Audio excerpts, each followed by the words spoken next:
Hmm.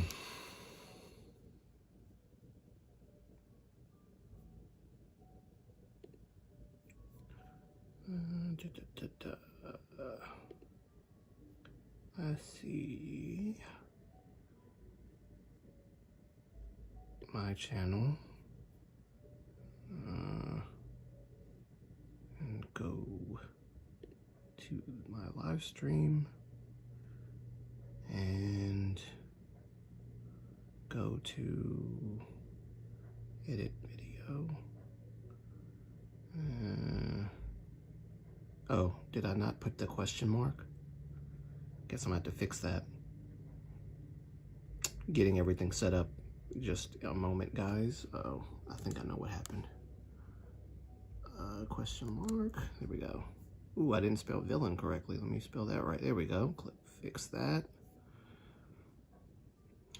And let me fix this. And on. Bam. Here we go. All right. I think that's everything I need. Yes. Okay. And let's move to, all right, there we go. Riker, what's going on, brother? Yes, I'm that cringe. Right. You're not the only one. There's a lot of people that do that first, second, third in all these live streams that I've seen.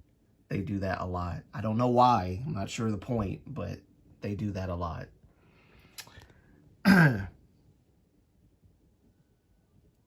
This is literally like a spur of the moment live stream. That's the funny part. Let me see if I can find what I'm looking for so I can read it. Oh, I'm glad you're doing great, brother. I'm doing all right. I just got off the treadmill and took a shower and all that good stuff. Yeah, fantastic. What's the fantastic news, Riker? Let me know. Tell me what the fantastic news is.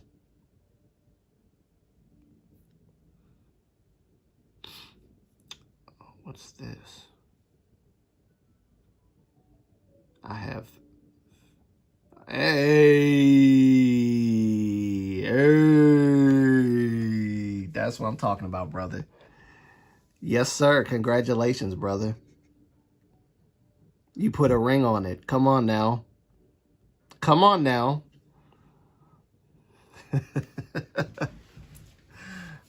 That's great news, brother. I'm proud. I'm happy. I'm happy for you. Oh, man.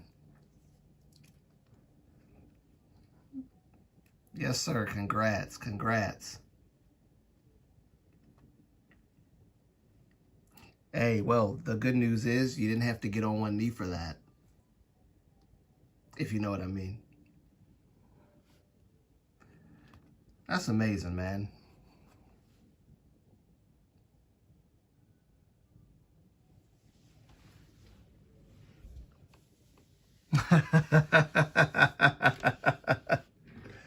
That's awesome. That's awesome, brother. I'm so happy for you. That's great. Wow.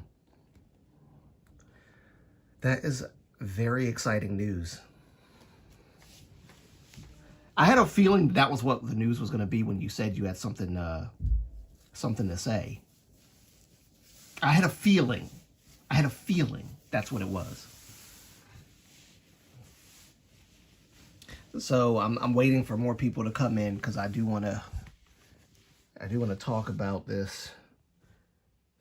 This is, and I'm going to make this a video, of course.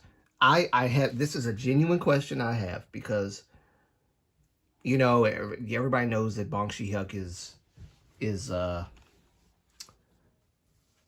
gotten into some allegation troubles. And so I want to kind of gauge the room for a moment. Because I know everybody has an opinion on whether they think he's a bad guy or a good guy or in-between guy or whatever.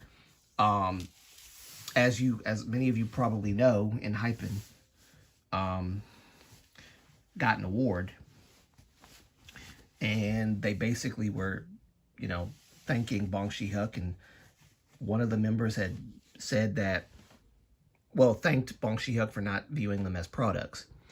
And all K-pop, this is why I don't read from all K-pop anymore, because all K-pop, I don't know why they do this. It kind of annoys me, but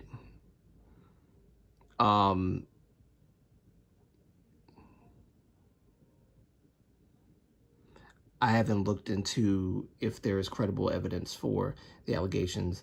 I don't have a big opinion on it yet.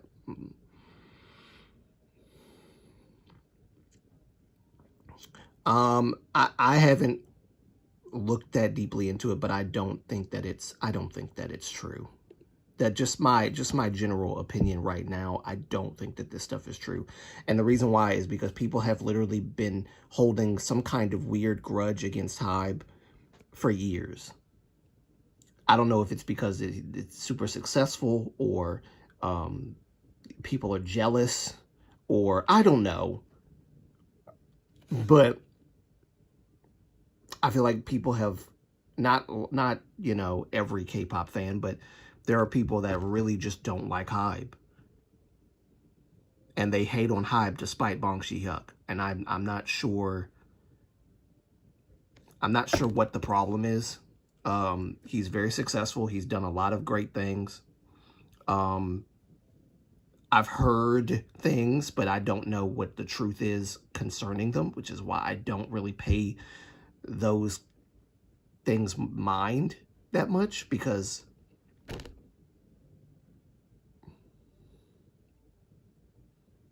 yeah, right, got you, exactly. Me too. By the way, so many people had gotten onto you in the comments after you said what you said. Oops, there we go. After you said what you said. And I was like, okay. Now, you and I don't agree on everything. And I don't agree completely on the Bong Shi-hyuk opinions that you do have of him. But I don't think that it's that big of a deal to get that,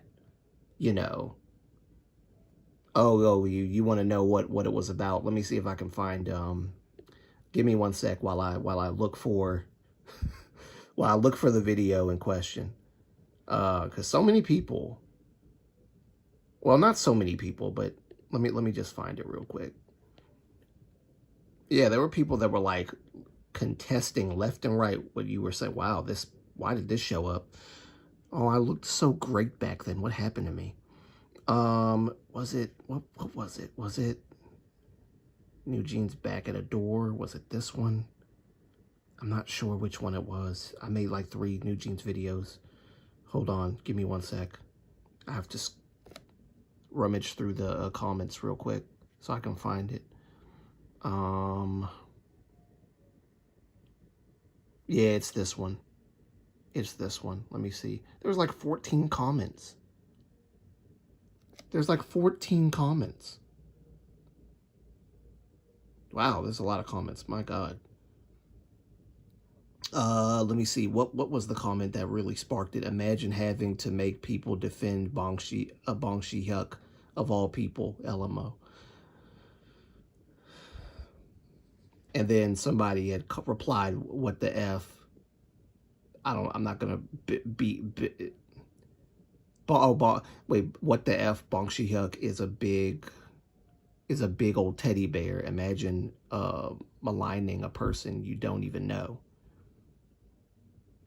And then somebody had replied to you directly and said, these girls really made Mission Impossible. Now, not all the comments were like, going off on you, because some were actually agreeing with you, but there were, let me see if I can find someone that asked for you to elaborate. Oh, that. Right. Someone asked you to elaborate on what he's done, and you was talking about like the alleged stuff that was going on. And Uh,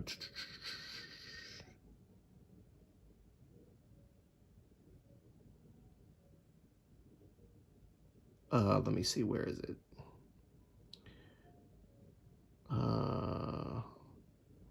Oh yeah, someone replied to you and was like, yeah, no one ever said that. No one ever said that he's a saint, but apparently there are people like you who like to pin everything on the man just because you don't like him, you know, blah blah blah. Um, to me, Bong Shi-hyuk is like JYP. I don't know about that. He might. I don't think he's that bad. JYP's pretty bad. It's normally idols don't talk about their, because I don't really have an opinion of the man one way or the other, except for when HYBE just won that award and was like saying that, you know, he didn't treat us like products. Which, if when an idol group says that about the guy who is in charge of the whole shebang, it kind of disproves a lot of the opinions and speculations that have been put out there about them. That this guy only views his artists as products, right? HYBE said that, and all K-pop somehow found a way to like try to spin it by getting like these random, and they do this a lot on all their news, these random messages or whatever chats from all these different kinds of people, basically questioning HYBE's sincerity and saying like, did Bong Shi-hyuk make you say that? You know, we now see where your loyalties lie and all this other stuff. And I'm just like, this has got to be Korean netizens. It's got to be. Now it might be some foreign netizens as well, but hello, beautiful people. Jungtae, welcome. Welcome and hello. But I just feel like when an idol group literally comes out and says, thank you, Bong Shi-hyuk, for not treating us like products, that kind of puts a whole wrench in the whole narrative of Bong Shi-hyuk is just some guy that, like every other CEO of a company, only views their idols as products. If a group comes out and says, you didn't treat us like products, I mean, are they lying? He was crying. Are people saying that he is following a script? Yes. Yes.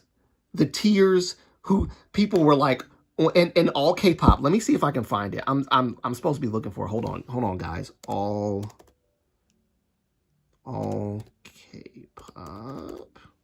I just need to find. There we go. All K-pop. Let me see if I can find the HYBE. It should be like at the very top. Let me see if I can find it, because I want to read it so y'all can see where it is. Give me 1 second. Yes, but literally people have been saying that about, oh, the crying was like right on cue and all this other stuff. And I'm just like, you know, not every idol manufactures emotions and manufactures tears. Okay? It's like company. Here's the thing, and I'm gonna preface reading the article by saying this: fans have a. It's not that they don't have a right to feel question companies because of how bad companies are, but is it fair to say that every company's like this?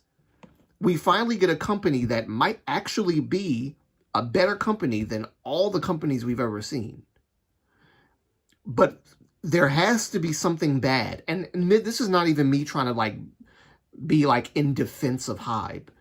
It's just that I have heard things about HYBE and even believed things about HYBE that I actually got disproven in by wonderful people like you precious viewers. Y'all actually, because remember that video I made about, I wasn't sure about if Bong Shi-hyuk was paying reporters to put certain things in their articles and stuff about HYBE or whatever.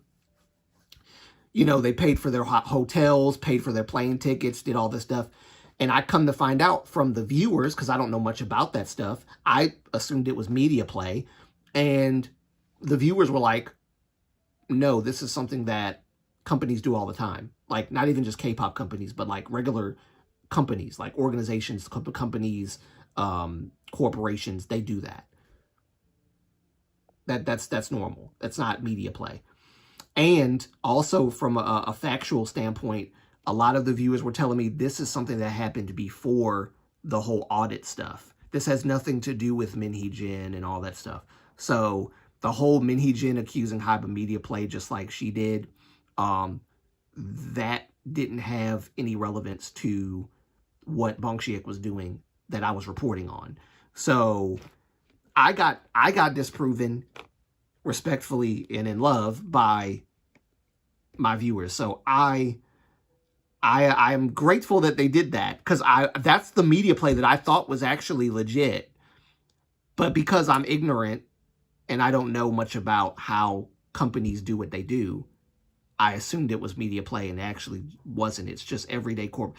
Of course, I would want to fly a bunch of reporters, pay for their room and board and all this stuff, and then have them, you know, come to concerts and treat them to meals and things like that to get them to write something good about my company, about what we do. That's a part of journalism, actually, and I just was ignorant to that. But people were like saying that Bong Shi-hyuk doing that was wrong. Like, you're not supposed to do that, but it's actually normal. See, because I suck at at typing and looking up stuff while talking, this is why it's taking me forever. By the way, the video that I just put out today, unfortunately, I didn't realize that the music stopped at a certain point and you didn't hear any music behind what I was saying. I thought that I had put the music throughout the entire video, and when I found out, I was a little annoyed because I'm a perfectionist. So I kind of got a little annoyed that the music was not playing throughout the entire video. So that was not intentional, but I couldn't really, I didn't want to go back and try to like undo everything, because then like I'm not doing that. I'm not going backwards. It's out there. It kind of faded in a nice way, so it wasn't too bad, but I just wish that I had paid more attention to that. Wins award at Mama. That's probably not the best way to put it, but let's see what they give me. In HYBE and Mama Awards, let's see, day 1. Winners in HYBE. Let's see if they're gonna tell me. Let's see what I gotta find the article, because there's just like so many stinking articles.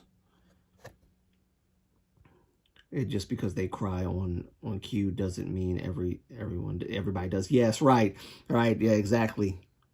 That's the truth. Cortis was awesome. Everybody was talking about the Cortis performance.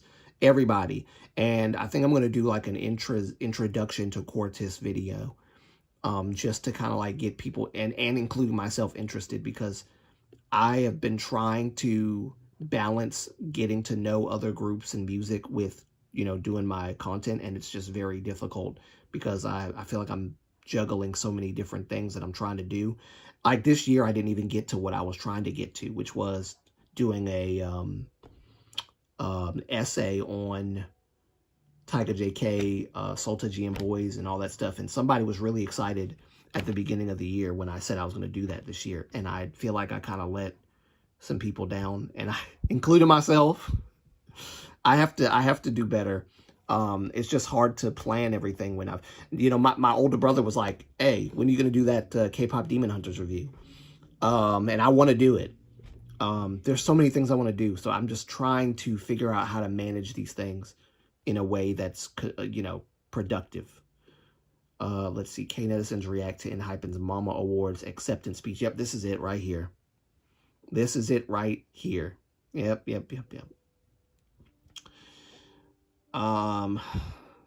I want to see that Cortez video again, because it was great how they started off with the instruments and stuff, and how they were like making the loops and stuff. That was dope. Cortez has had mixed reactions ever since their debut, because their music is very different from what normal K-pop is. But I think that's what makes Cortez so great. I think that's what makes Cortez, and they basically are individually creating this music. They're not like, they're creative guys.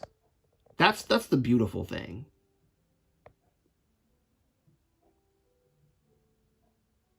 I love it. I think Cortez is great. I think Cortez is a fresh new take on modern K-pop. More so than even NCT 127. They're supposed to be neo-culture technology, and I'm just like, there's nothing more neo-culture technology than like what Cortez is doing. And I don't mean that to shade NCT 127. I like NCT 127, but I have my gripes about their music, some of their music. Not all their music is,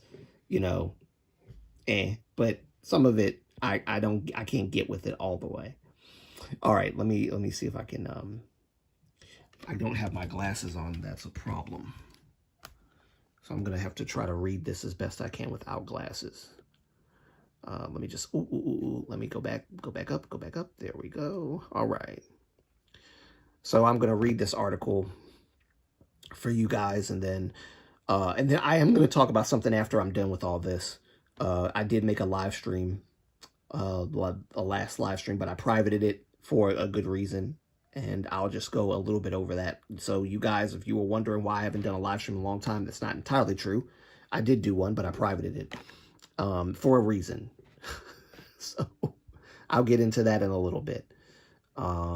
Maybe if I feel the need to.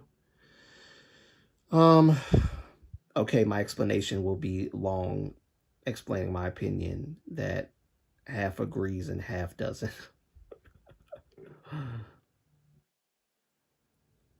I need to look it up. Yes, please. You will not regret it. Cortez did an amazing job.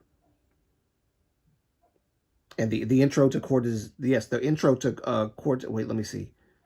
Cortez video. Yes, that's what I want to do. An intro to Cortez video. That's what I want to do. Because I think they brought something very fresh and new. I'm going to try to do this with other K-pop groups. This little K-pop like song analysis stuff is just a glimpse of what I'm trying to do on a bigger scale.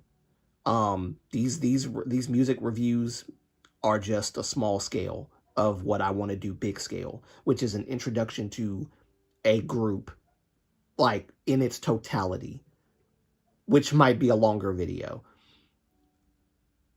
How long, I don't know, but if I can at least keep it to like at least 30 minutes.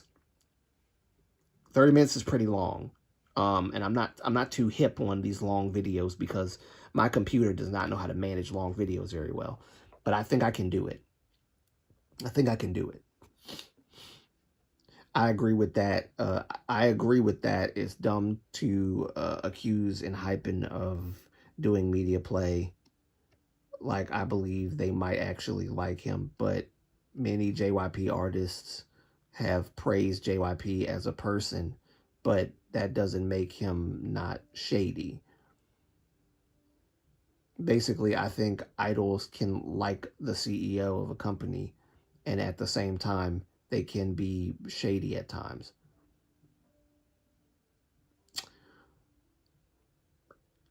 Yeah, but then the question becomes, why do the idols like the CEO even though they're shady? Like, the idols know, if they've been in the company long enough, they know what's going on. So why do they like the person even though they're shady? Yes, I get that there are idols that might praise their CEO. but still behind the scenes, they know how their CEO really is. But because the CEO gave them an opportunity, they, you know, they praised them. But I don't know. No one batted an eye when New Jeans praised Minhee Jin. I know, yes, I know, right? No one batted an eye about that. No one. I remember that. I remember that.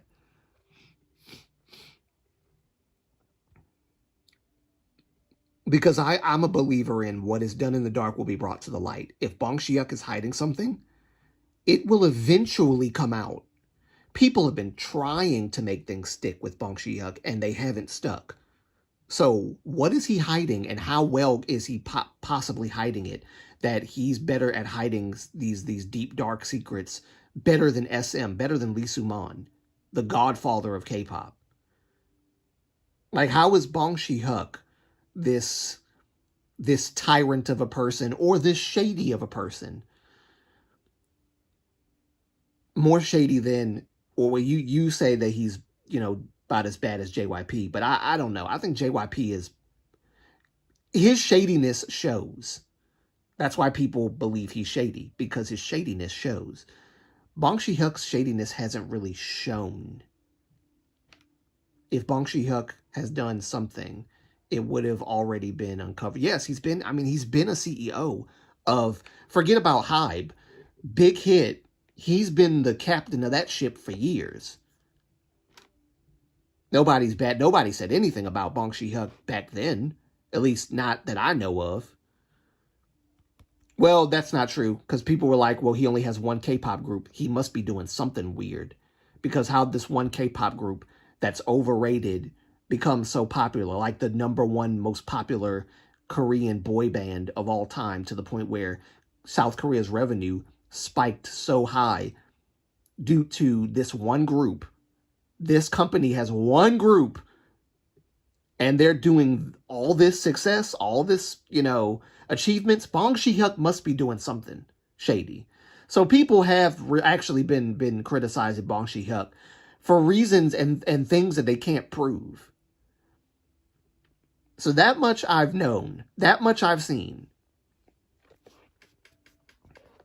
And there's still been no, you know, substantial evidence to say that he's been manipulating all this stuff to get BTS songs #1, and, you know, creating you know, fan bot accounts to do all this stuff for BTS's success.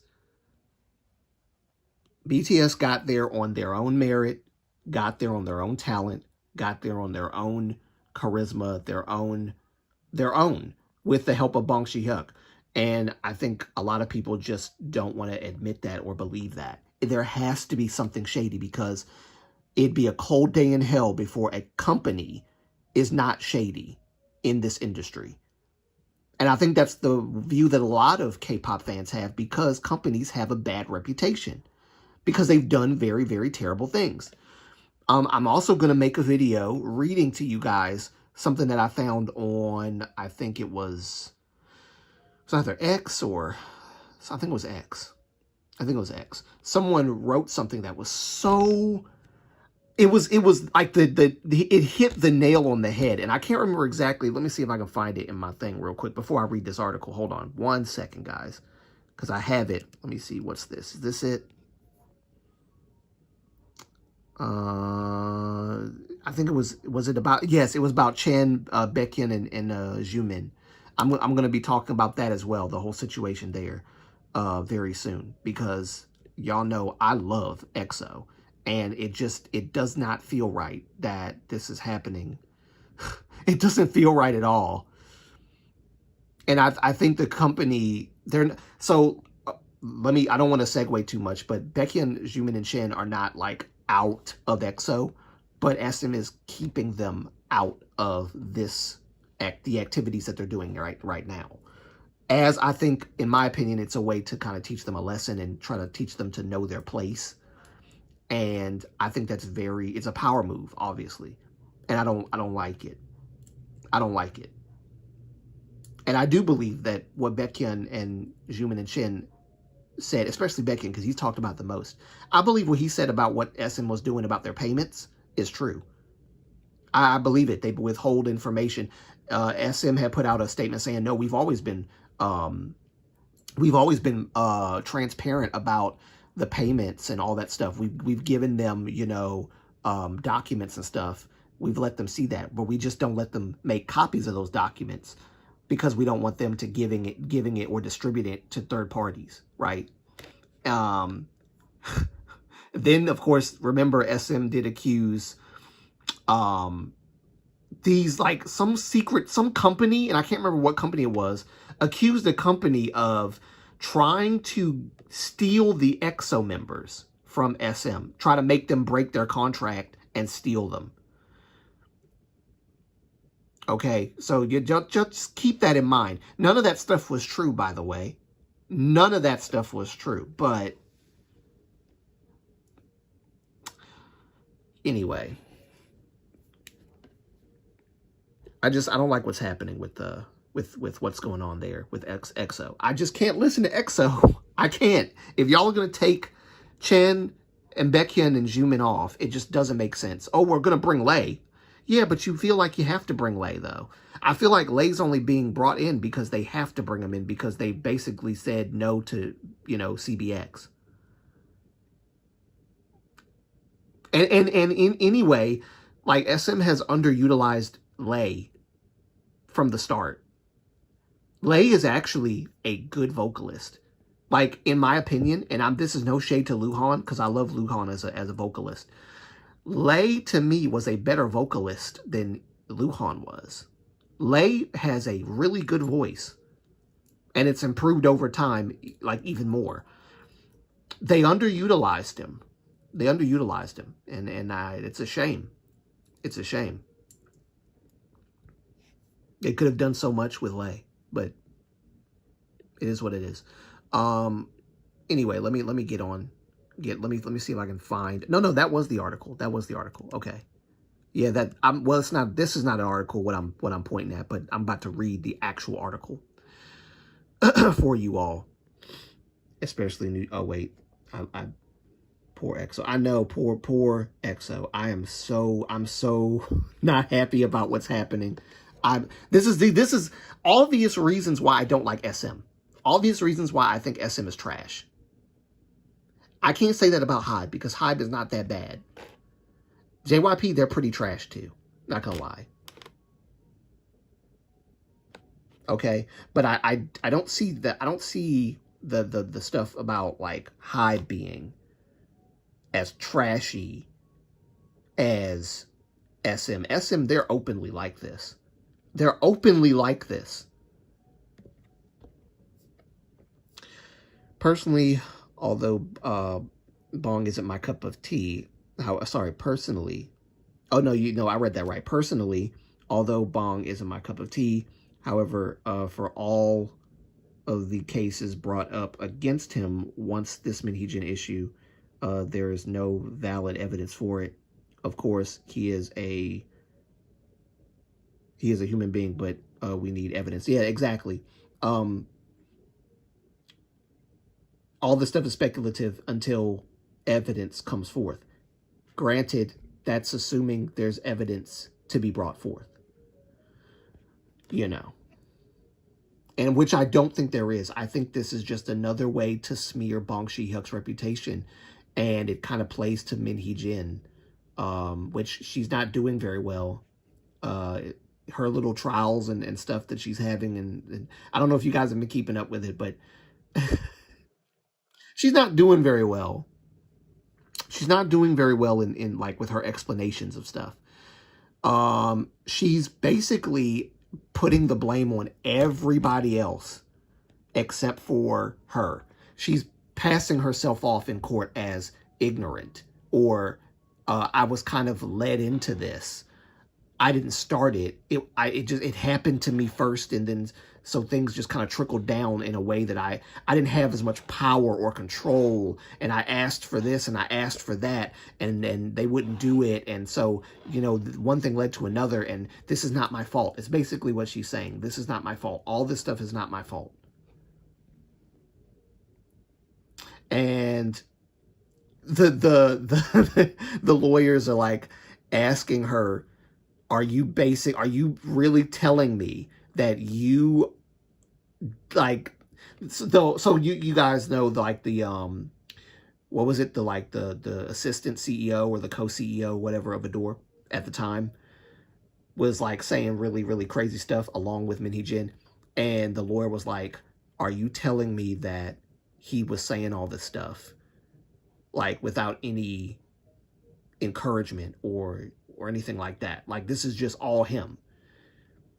And of course, she played off a lot of the stuff like she didn't know the context. She couldn't remember the context. It was a long time ago.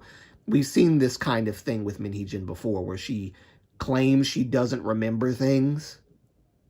And then she's like, well, are you going to remember the context of a conversation from like 3 years ago?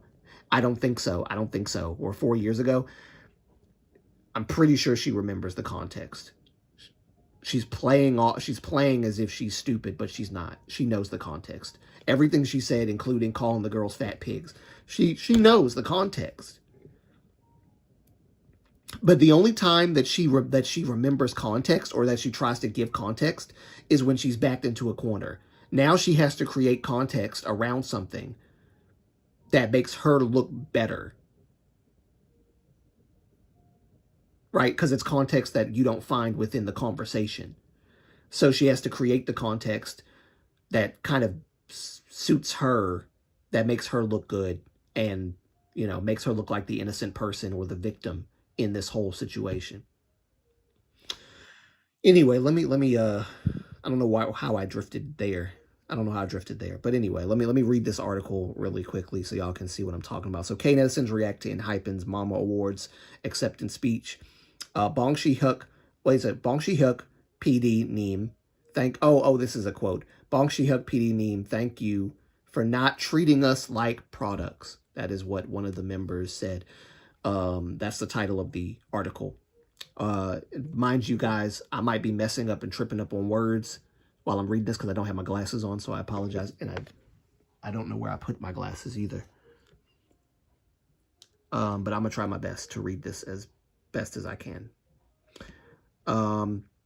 Says on November 29th, KST boy group and HYBE took home 3 trophies at the 2025 Mama Awards in Hong Kong, including Fans Choice Male Top 10. How do you say that? Telesa.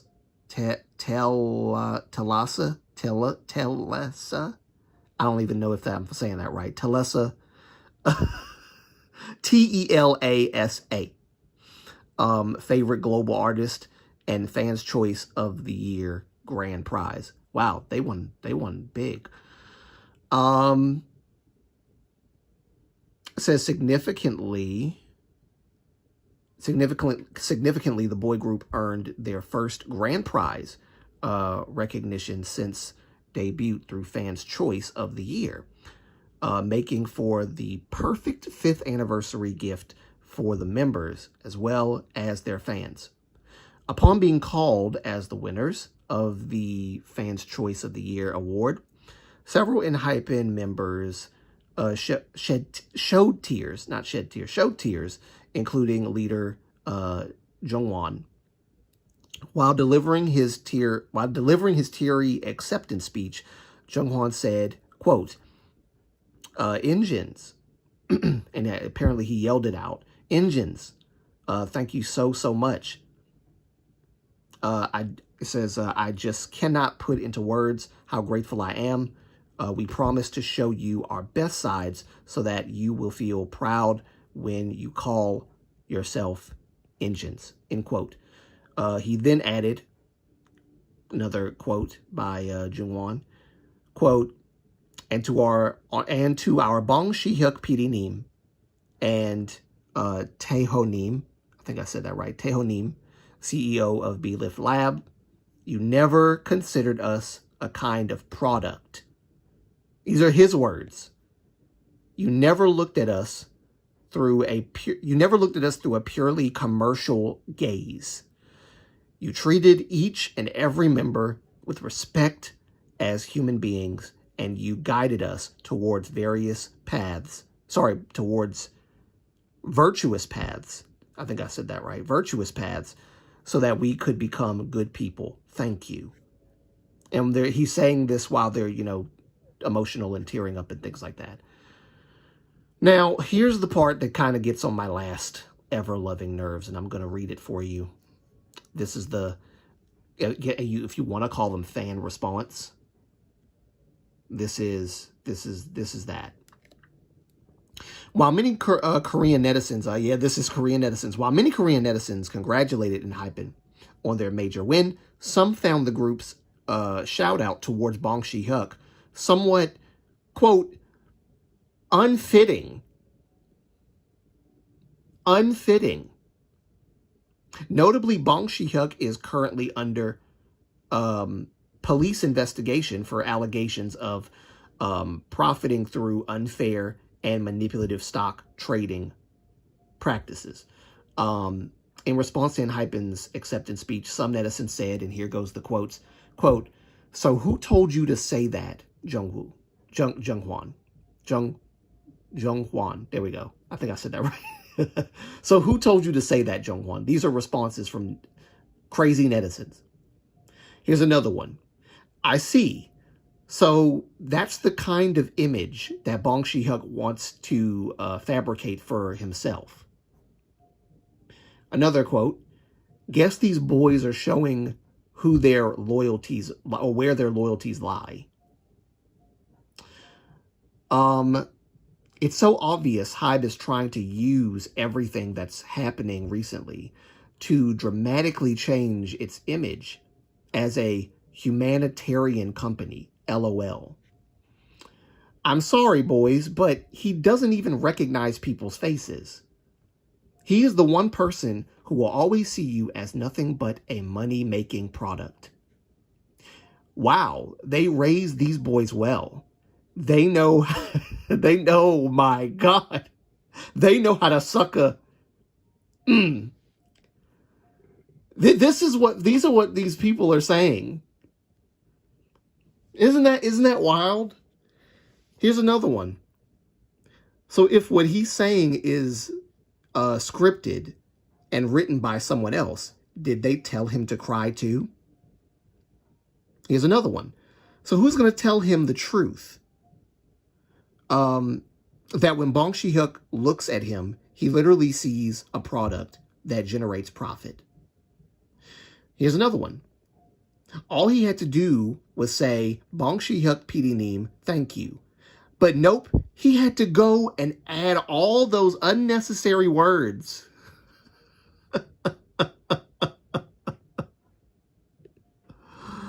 Oh, wow. Others also, this is all K-pop talking now. Others also referred back to the controversial contents. Sorry, let me start that over. I didn't quite get that. Others also referred back to the controversial contents, of the HYBE weekly music industry reports and the numbers. And the numerous K-pop idols targeted in them, remarking, quote, "Oh Lord, there's more. Oh God." Quote, "But remember those weekly reports that was just pages and pages talking about every other idol group out there." Sorry, ooh, I feel like I'm butchering this. My vision. Reading with dyslexia, guys, it's not fun. I've been doing pretty good so far, though, with my reading. Hopefully. Actually, let me read this whole thing over because I feel like I did not understand what I read. Others also referred back to the controversial contents of HYBE Weekly Music Industry Report and the numerous K-pop idols targeted in them. I have not seen this report, by the way, so I don't know what they're talking about. Maybe I should look at it just to see what they're talking about, but I doubt that what they're saying is actually true. How much do you want to bet these same people say say men should express themselves. Yeah, right. No, that's exactly the case. So this is what some of the fans were. I need to be careful not to call them fans. They're not fans. This is what some of these people were saying. Quote, but remember those weekly reports that was just pages and pages talking about every other idol group out there, not under HYBE, as absolutely nothing but marketable products. Another quote. I mean, I guess he is right. Based on the weekly reports, only HYBE idols are people and all other K-pop idols are ugly, worthless, and what? Is that what the report said? I doubt it. I doubt it. I doubt it. I doubt it. I feel like these people are just, now mind you, I think some of this stuff is not even what people are saying. I think some of this stuff is something that all K-pop might have just like AI generated. Because I have not, y'all know how all K-pop is, just like all these other publications. They don't really, they have a weird bias against people like Bong Shi-hyuk and people, just companies in general. Not saying that some of these companies don't deserve, you know, criticism and scrutiny, but the way that all K-pop and Soompi and Koreaboo and, you know, all these other K-pop places do these things, it's very one-sided, very biased. I don't like them. I don't like how they do it. It's just like what you would expect from a typical Korean article. So let me see. What's the other one? So when is this? So when is this sorry excuse for a company going to apologize to all the K-pop idols that it trashed? Oh, but remember when your company wrote pages and pages of reports about my idols being products. Ha ha ha. Bong Shi-hyuk thinks K-pop idols need to be treated like human beings. Huh? Okay. Bong Shi-hyuk thinks K-pop idols need to be treated like human beings. Huh? So that's why he wanted to step on aespa. Really? Bunch of Min Hee-jin supporters. I can tell. That was a very Min Hee-jin supporting statement right there. Look at HYBE trying to discreetly cover up the weekly reports by making their idols read made up scripts. Who comes to all K-pop anymore? Who comes to this sorry excuse of a publication for any stretch of the truth, for any modicum of the truth? Who comes to this place? Man, this is wild. So basically a bunch of bitter New Jeans fans went online and yes, exactly. That's what happened. So this is a comment that somebody put in, which I totally agree with, by the way. I totally agree with it. Oh no, I'm not doing that. Let me get out of that.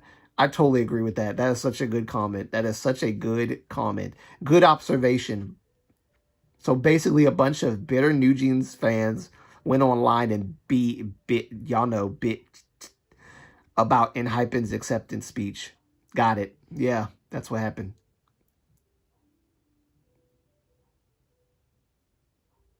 See, so a lot of these people are seeing that this could possibly be a bunch of bunnies, like fake bunnies, a bunch of Min Hee-jin shills, a bunch of yeah. That's what's going on here. What an obvious media play by HYBE. Oh, here's a detractor. Ah, what an obvious media play. If they want to thank Bong PD, just say the name. No need to say anything more than that, especially the current public gaze on HYBE. It's such a wrong move. What? He gave them a chance. He gave them a shot at being idols. How is that the wrong move? How is saying thank you for not treating us like products too much? Like, are you a part of HYBE? Are you a member of HYBE? So then if not, maybe shut up. I don't understand. These people say some really weird stuff. Anyway, y'all get the gist. Hopefully I read that with some kind of level of understanding.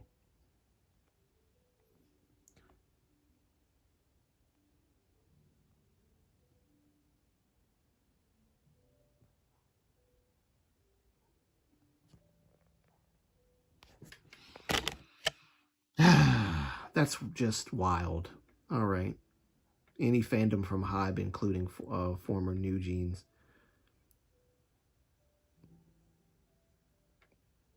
Any fandom from HYBE, including former New Jeans, are all cancer. God, I don't give a about what fans think.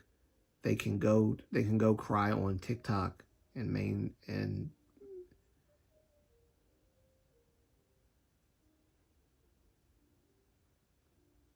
character energy somewhere else.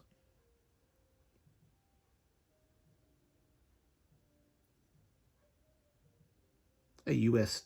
state. Funny. Okay, anyway. Yeah, I think that's everything that this article has to offer me.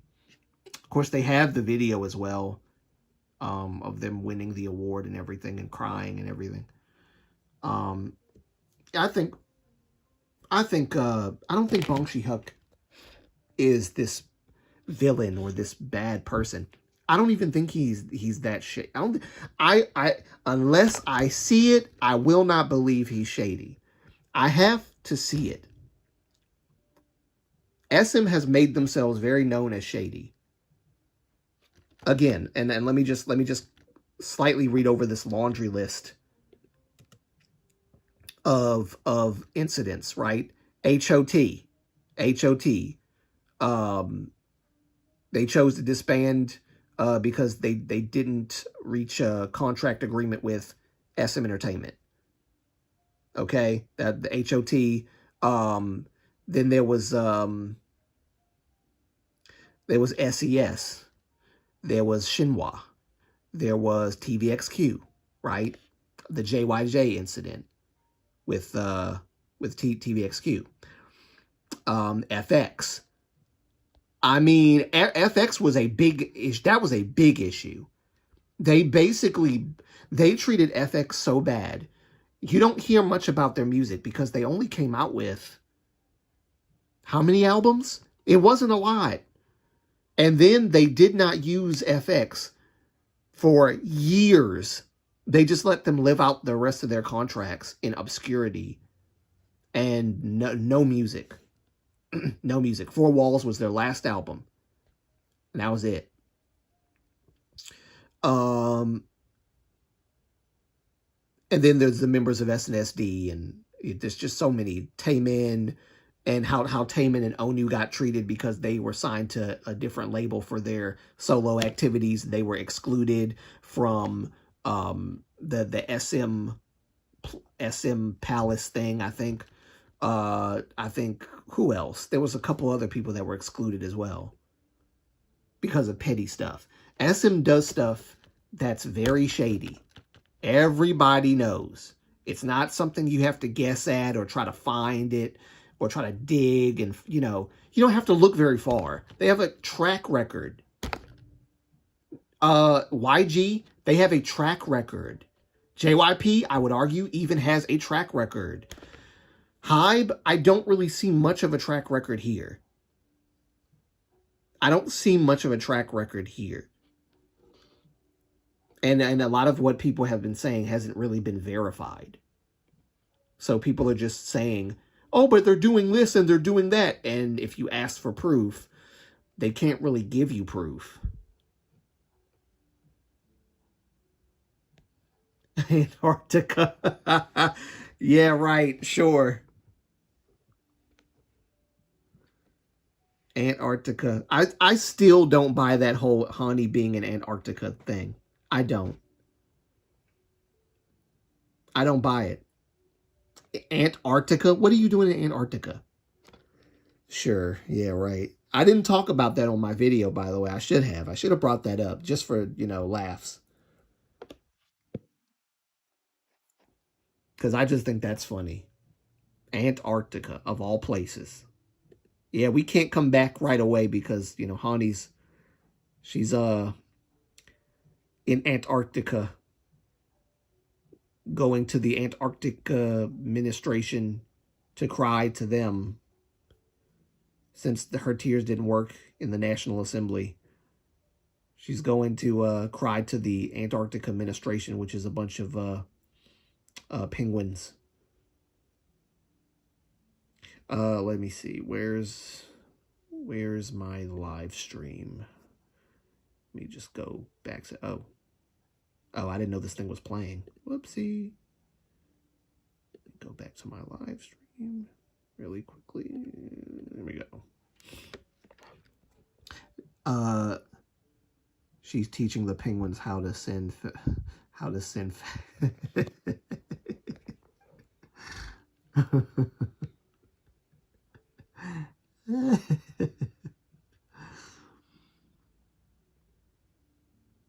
She's teaching the penguins how to say, "That's my girl. That's my girl." Snap your finger and say, "That's my girl." Didn't New Jeans fans accuse him of hating Danielle for some reason with no proof? I wouldn't put it past them. I think they did. I think they did.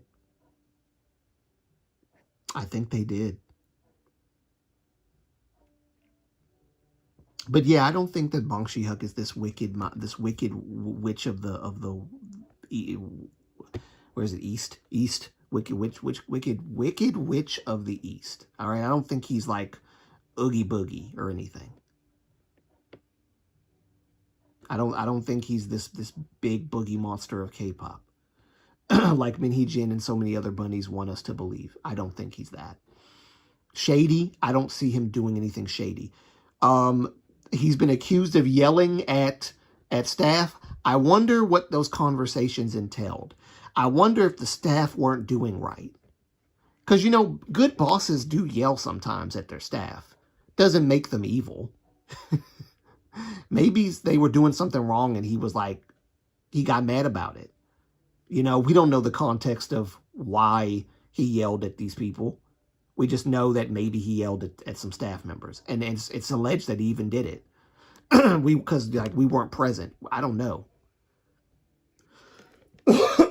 But if he did, that's not automatically a reason to think that he's a problematic bad guy, right? I could have staff members in my employment and they do something shady and then I fuss them out because they did something that they weren't supposed to do. It didn't have to be shady, just something that they weren't supposed to do. And I've told them many times not to do it and they do it anyway. And so I scold them severely for it. Right? That's what bosses do. So proof is not a concept. Oh, proof is not a concept to bunnies. Min Hee Jin, New Jeans members understand. Right. Oh, got you. It's not a concept they understand. Yeah, no, it's not.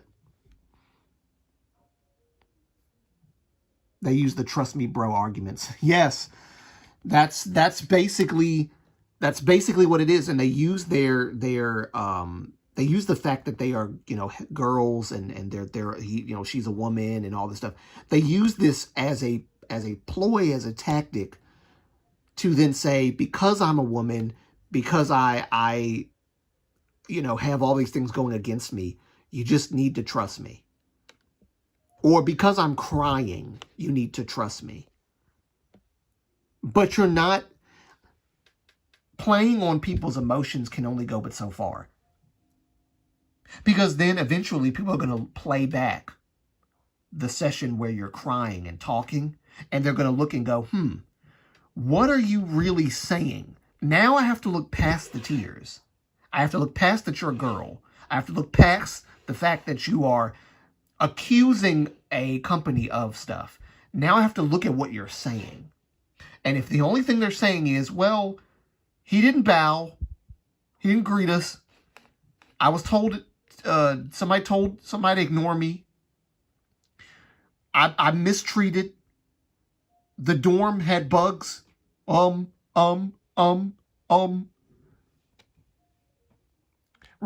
I can't function properly doing my job that I was,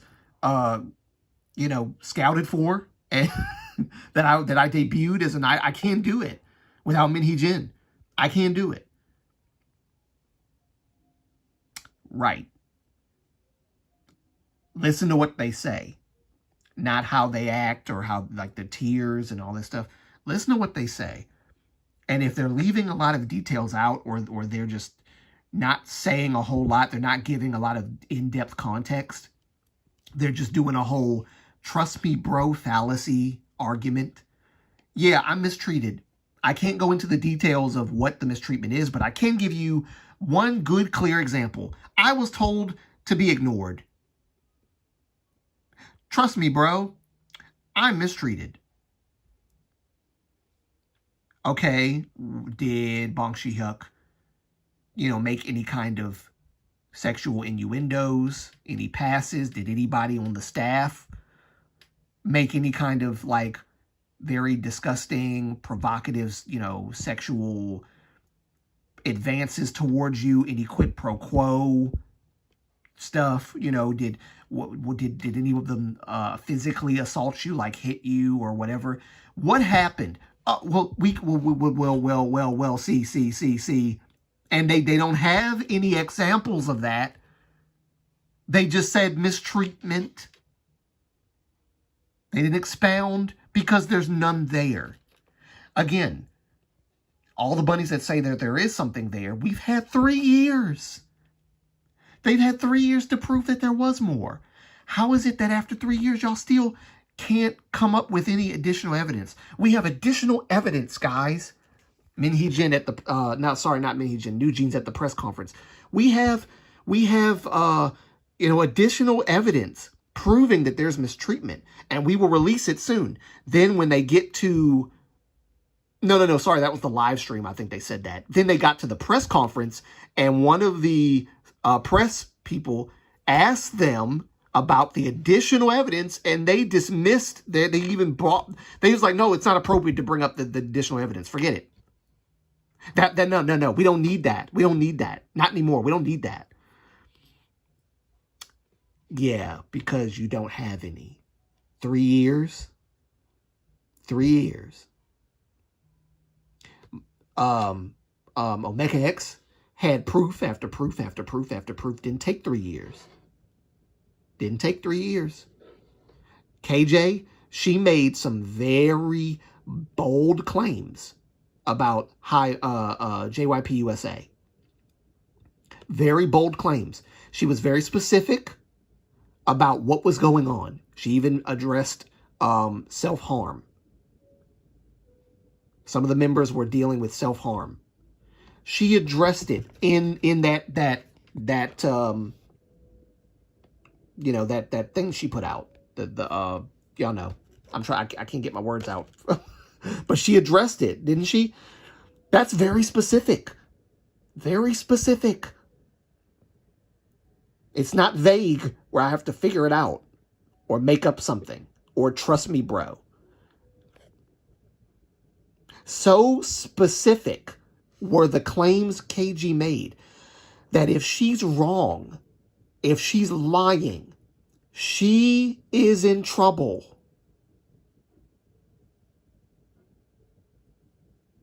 That's a big offense. Perjury. She could go to jail or be sued or something. Whatever. I don't know. I'm not quite entirely sure how perjury works, or maybe it's just because my brain is not functioning properly right now. But she could go to she could pay for that. She definitely could pay for that because she made some really defamatory claims. It's defamation if she's wrong, which is why I don't think she's wrong, because why would you do that? She knows. KJ may be young, but she's not naive or stupid. She knows. I don't think she would ever. She spoke for herself and for other members. I don't think she's lying whatsoever. So you can't compare what Hani did and what the New Jeans girls did, talking about there's a different additional evidence, and then dismissing the additional evidence and saying, oh, we don't need it. We don't need it. No, we don't need it. No. Why? Because we unilaterally terminate the contract anyway. Huh.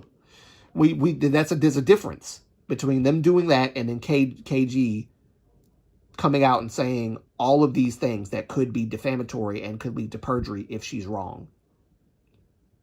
Which is another notch that I would say proves that she actually might be more likely that she's telling the truth. I'll put it that way. There's no way that I could say that KG is lying at that point.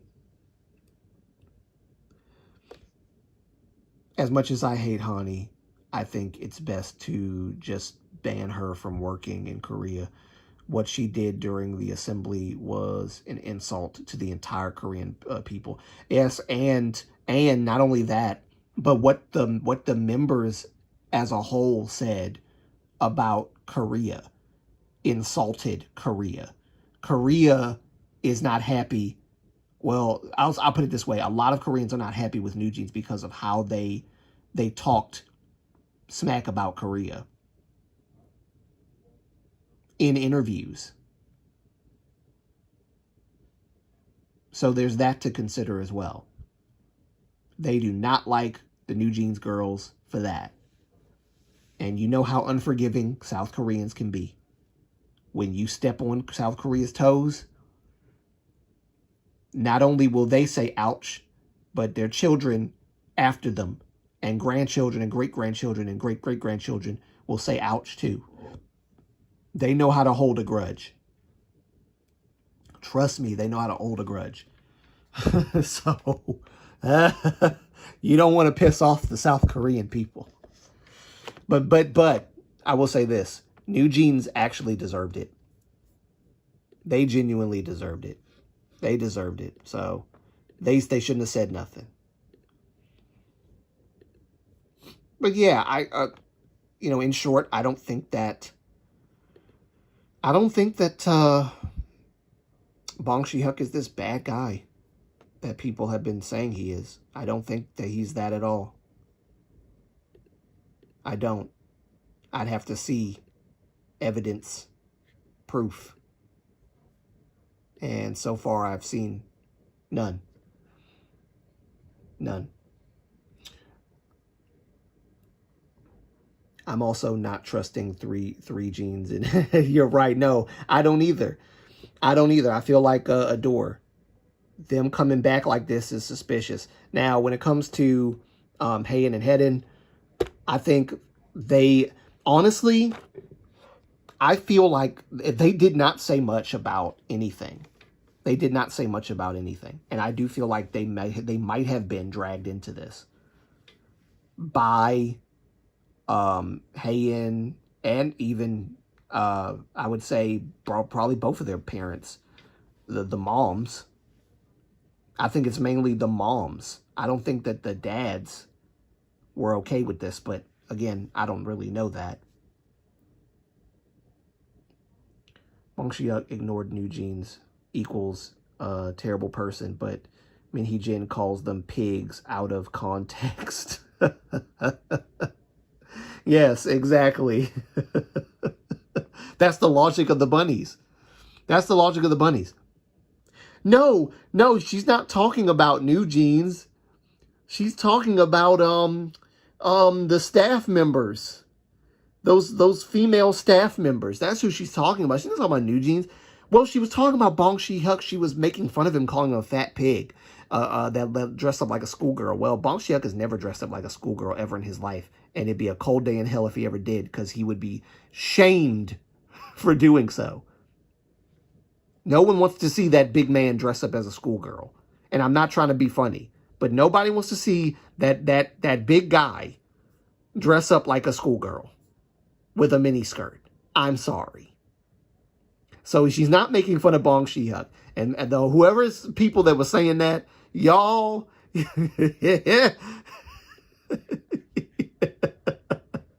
y'all are something else, man. Y'all are something else. Y'all got an imagination on y'all.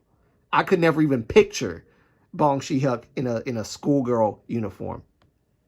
Fat schoolgirl. I guess they thought, well, she said fat schoolgirl, so that must mean she's talking about Bong Shi-hyuk because he's fat, right? So she's talking about him. She's talking about him. Didn't Min Hee-jin say working? Wait, let me get the other one. Min Hee-jin says the moms and New Jeans are smart enough and said those things by themselves, and then she said the parents can't even compose emails, so she's had to write it herself. She praises them one minute, then she insults them the next minute. This is basically, she's even thrown the moms under the bus as well. She threw the moms under the bus. She threw her legal team under the bus. She included Bong Shi-hyuk's name. She included what was it? Islet. She included Islet's name again. She keeps talking about Islet. And I think she keeps talking about Le Seraphim as well, if I'm not mistaken. She keeps bringing these people's names up in court. And she's the main one that said, we need to keep these girls out of it. This is not about them. We shouldn't use them as shields, and the company's using them as shields. They're using all these idol groups as shields. Trick, you're the one that had a 2-hour press conference doing exactly that. Using Islet, New Jeans, all these different groups as shields and weapons, as like ninja shuriken darts, just throwing them at the press.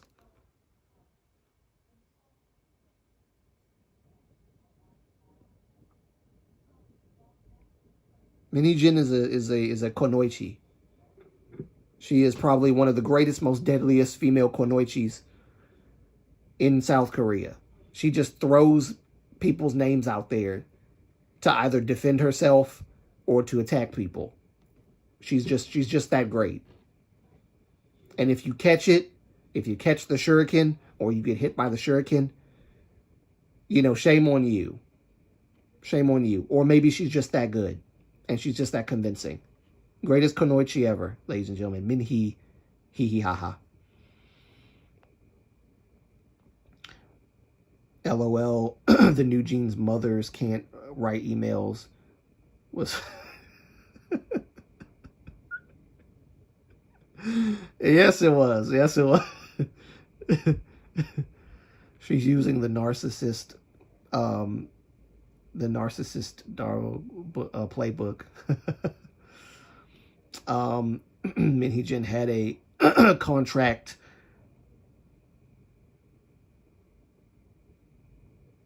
What? Oh, sorry. Min Hee-jin got it. I can't see, y'all. I can't see. Min Hee-jin had a contract renegotiation before.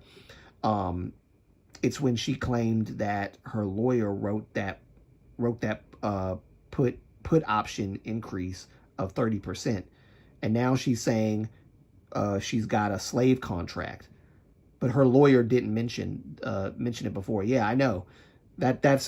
She's saying that that was one of the things she said in the trial, I think, that she's undergoing right now. She said that, like, literally, she's throwing everybody under the bus. She's throwing the lawyers under the bus. She said that the lawyers had did something without her permission at one point, and she's just throwing all these people under the bus, man. I swear. They even said she cried. She cried during the hearing or whatever.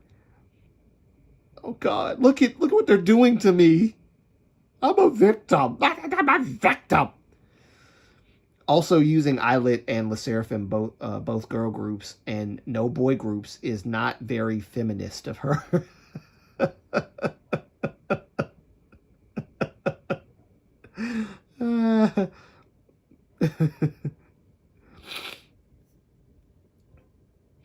She's not a feminist anyway. can't stand working with women. She said so herself. She doesn't like working with the women that was in a door. They're lazy. They wish they could work as hard as her. She propped herself up so much because she's embodying very masculine energy. That's why no man wants her. That's why no man wants Minhee Jin. And she doesn't want any man, honestly, because she wants to be the man. She wants to be the greatest. She wants to be a better man than Bong Si-hyuk. She thinks she is a better man than Bong Si-hyuk. She regrets. This is what she comes across as. She regrets that God made her a woman.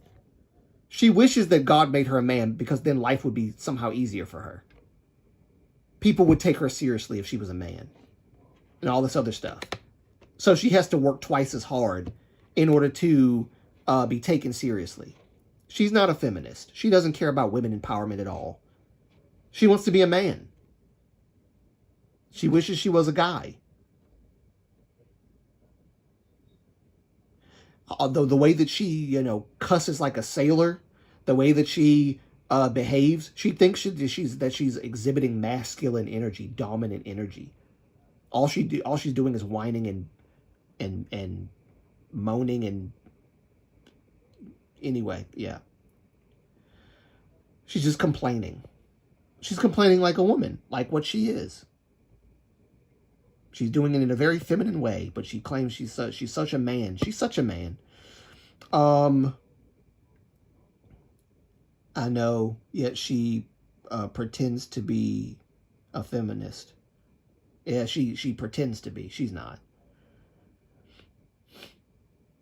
Think Minhee Jin and Dolphiners had a little something.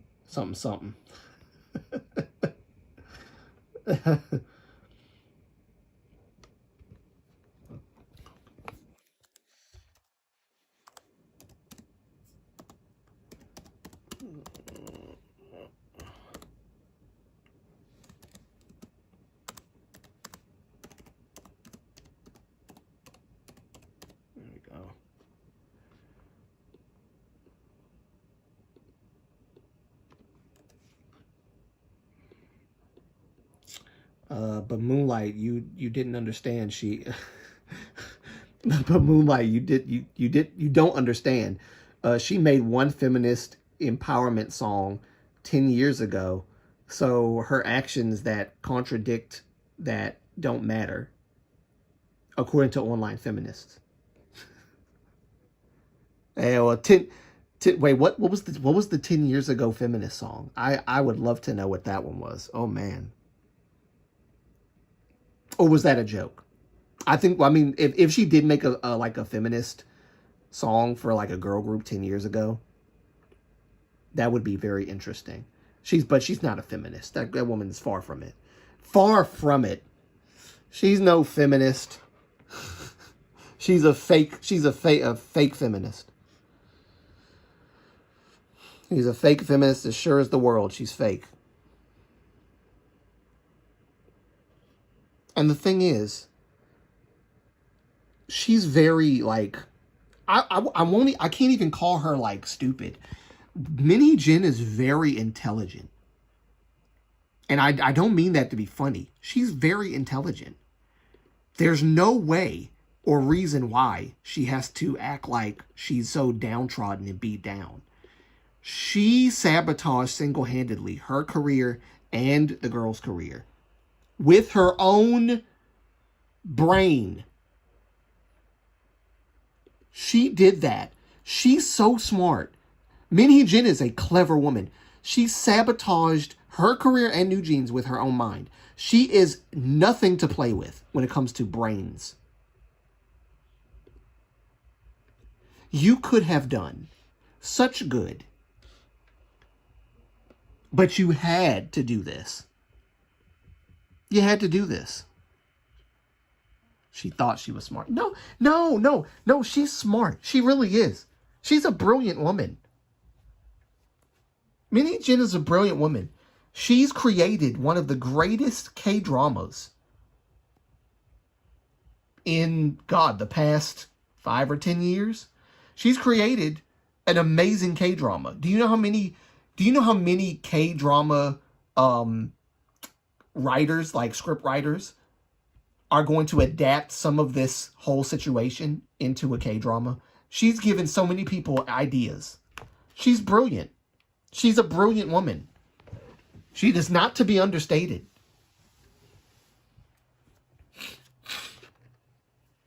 So many people are going, like, they're going to create masterpieces because of what she's done and how she's dragged the idol group, you know, into this. How she's basically tarnished the reputation, of other girl groups and some guy groups as well, including BTS. She's tried to. She did so all this stuff she did. She's so brilliant. She's gonna make some creators very, very wealthy.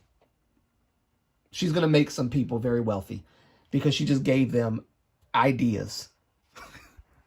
Don't think that somebody's not gonna adapt this into a K-drama at some point. Look at how Putin took office. He was very smart, and how he did that doesn't make him not terrible. Yes, right, exactly. You can be smart, but you can be smart and terrible at the same time. Yes, you can be. It's possible. Some of the smartest people in the world are some of the most terrible people. Some, not all. Some. Now, our viewpoints might differ as to who those people are. But, yeah. She was dumb for thinking that she could, like, take a door from HYBE. But the way that she was trying to strategize it and trying to, you know... Well, maybe I am giving Minhyejin too much credit. Let me back up. Anybody who has to use other people in order to get stuff done is not that smart, because you have to rely on other people playing their part as your pawn in order to get things done. So her weaponizing the girls, her weaponizing some of Adore's staff that she was talking to on the cacao messages, her weaponizing all these people, maybe it does make her not as smart as what I'm giving her credit for. But she is brilliant, and I stand by this statement. She is brilliant in the sense that so many people who make K-dramas are going to have a lot of money pouring in. She's going to give them so many ideas, and there's going to be K-drama after K-drama that are going to take inspiration from what Minhyejin created through this whole firestorm of drama. She who must not be named. Yes. Okay, new conspiracy theory. She did this to make K-pop worse for female idols so she can continue to complain for years despite being so privileged. Actually, that's a good take.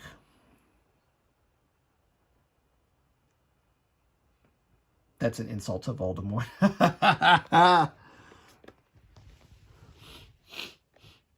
That's a good take, though. I like that take.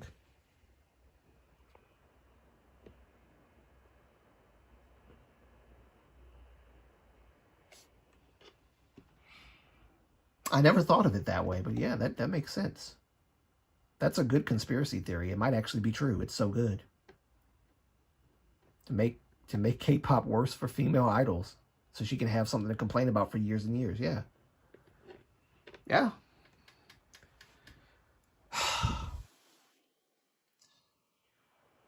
I just feel like at this point, Minhyejin's cooked. She's cooked. If she wasn't cooked before, she's definitely cooked. And if she was cooked before, then consider her burnt. Because, like, how the court is handling this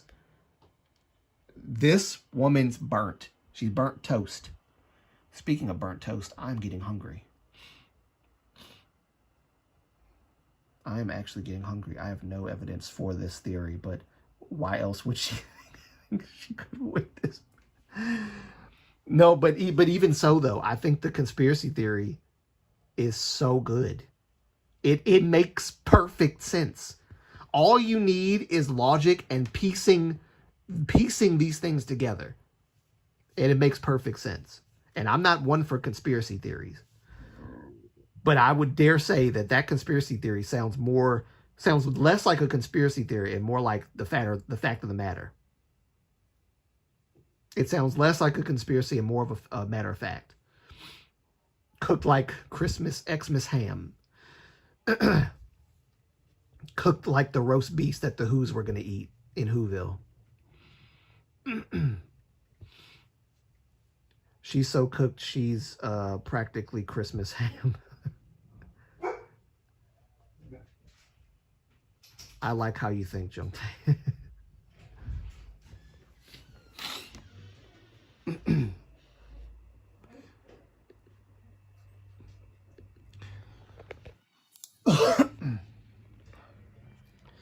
So, I've been contemplating, because I do have the live stream that I had it wasn't last week, I think it was a week before, where I did this live stream and then I privated it. I do have it, I just haven't, I'm going to edit it, but I'm not sure if I'm going to upload it to this channel or the other channel, because I'm kind of worried that people are not going to receive it and they're going to, well, it's probably going to do some damage to my channel. Some of the stuff I said in there, it's gonna probably do. I don't take any of it back. But I did call myself a coward on that live stream, and for a specific reason. And my mom saw the live stream and she rebuked me for it. She rebuked me for calling myself a coward. But I privated it because it's not conducive for this channel. So I'll probably upload it to another channel, edit it, and then upload it to another channel.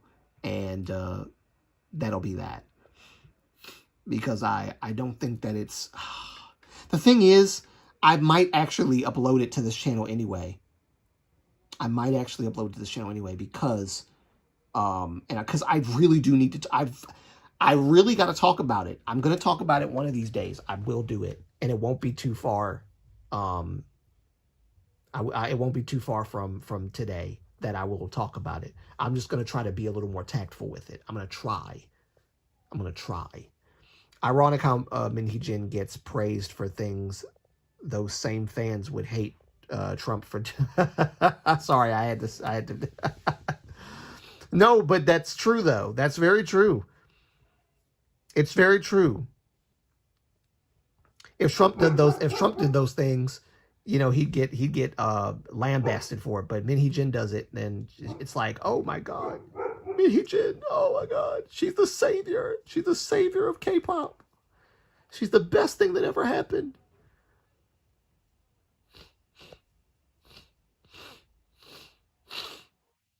It's very true.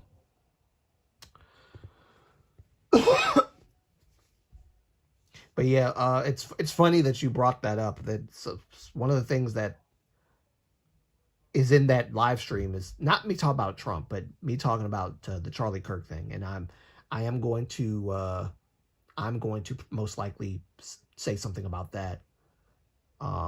She has a cult. She does have a cult. It's a cult. Actually, I'm glad you brought that up.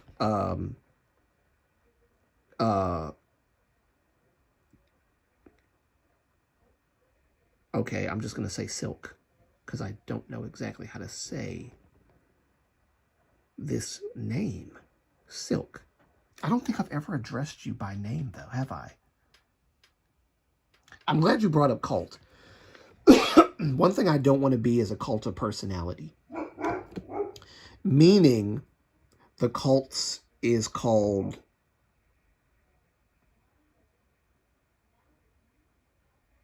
The cults is called McCall Consulting. What I don't want to be is a cult of personality, meaning that I don't want all right, Pachi, enough of that. I apologize for y'all hearing the dog in the background. But okay, all right, that's enough. Let me just close my door real quick. It probably won't do much, but let me just close my door because I can't.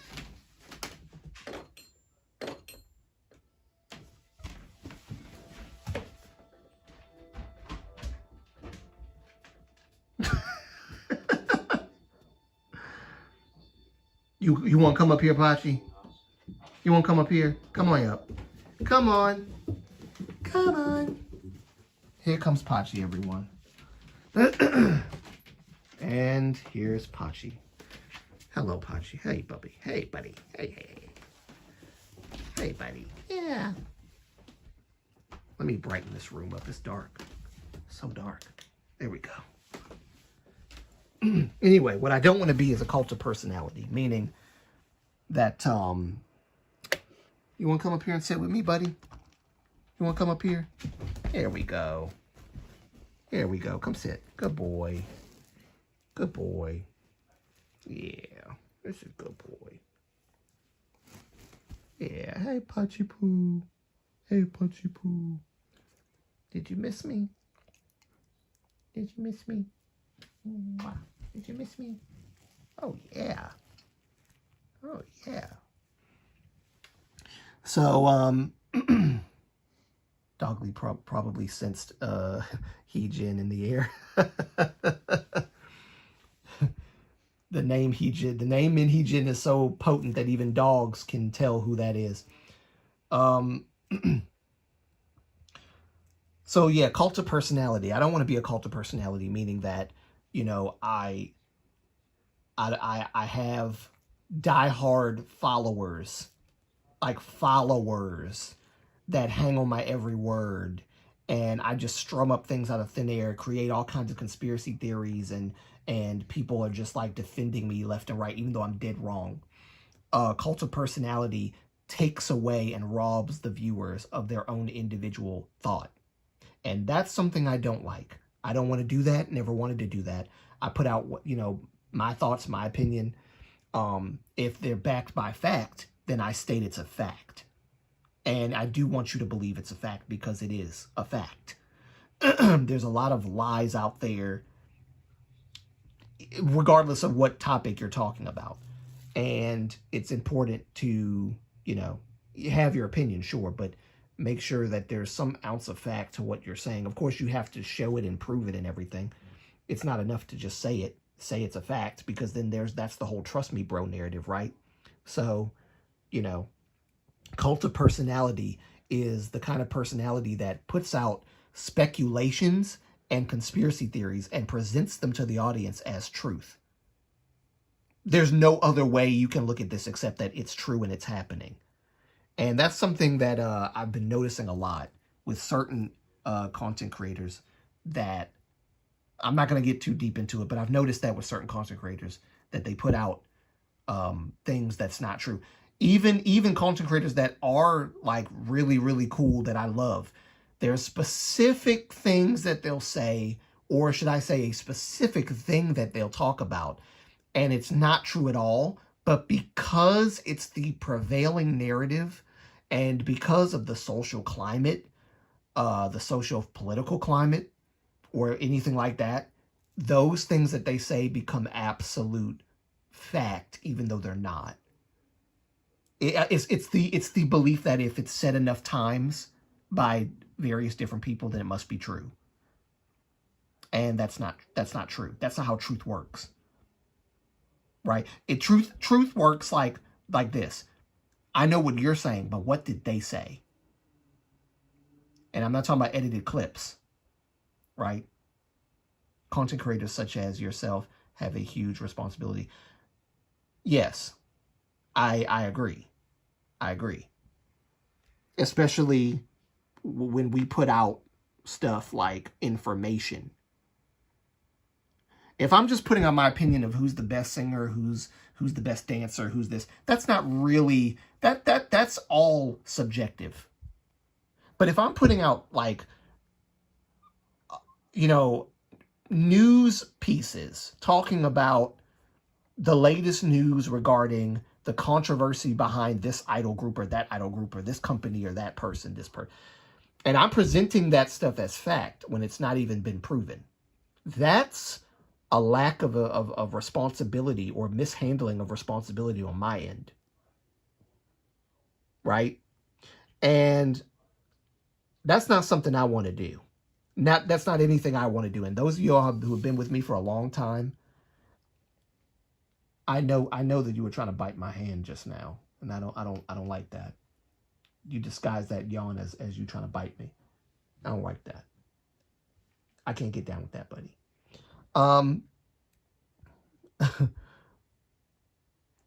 Would be okay. What I meant from my last comment. Oh, got you. I got you. But yeah, I forgot what I was gonna say, but I think y'all know what I mean. People like me, yes, content creators like me that talk about more than just. Oh yeah, but thank you for coming, Jungtae. Thank you for coming. I appreciate it.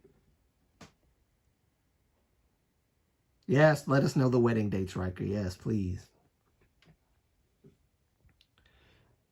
I can't guarantee that I can come, but I would love. I wish I could. God knows, I wish I could attend the wedding. That'd be great. That'd be great. Hopefully, somebody will record it on video. If nothing else, record it on video. I'd love to see like a video of the wedding. That'd be great. Oh my gosh, that'd be great. Then I get to finally see this hot lady that you snagged, that all these other men lost their chance with. There's sadly very few honest K-pop news channels that wait for evidence. Yeah, Cookie Lit is the biggest example. Yes, Cookie Lit. What's the other one? There's, I don't even. Oh God. Actually, I think Cookie Lit has a whole like stream of different kinds of channels like that. Miss K Drama, I think, is a part of it. There's a few other ones that she did. Like the Miss K Drama covers K drama stuff. Cookie Lit covers like K-pop drama. Stuff that hasn't been. No, they don't wait for evidence, because if you wait for evidence, then you're gonna miss out on a big payday. So you can't wait for evidence. You have to put out something as soon as possible. That's called, I guess you could call it, what, drama farming? Are you biting that pillow I told you not to bite? Give me that pillow. Give me my pillow. I told you stop biting my pillow. No biting my pillow. You've already done enough damage to my pillow as it is. No biting my pillow. You bite toy. Bite toy. Look, toy. Bite toy. If you did come, don't talk politics with my family. I'm the most rational when it comes to. Oh no! Politics would be the furthest thing from my mind. Oh no, it would be the furthest thing from my mind. Period. Don't you worry about that.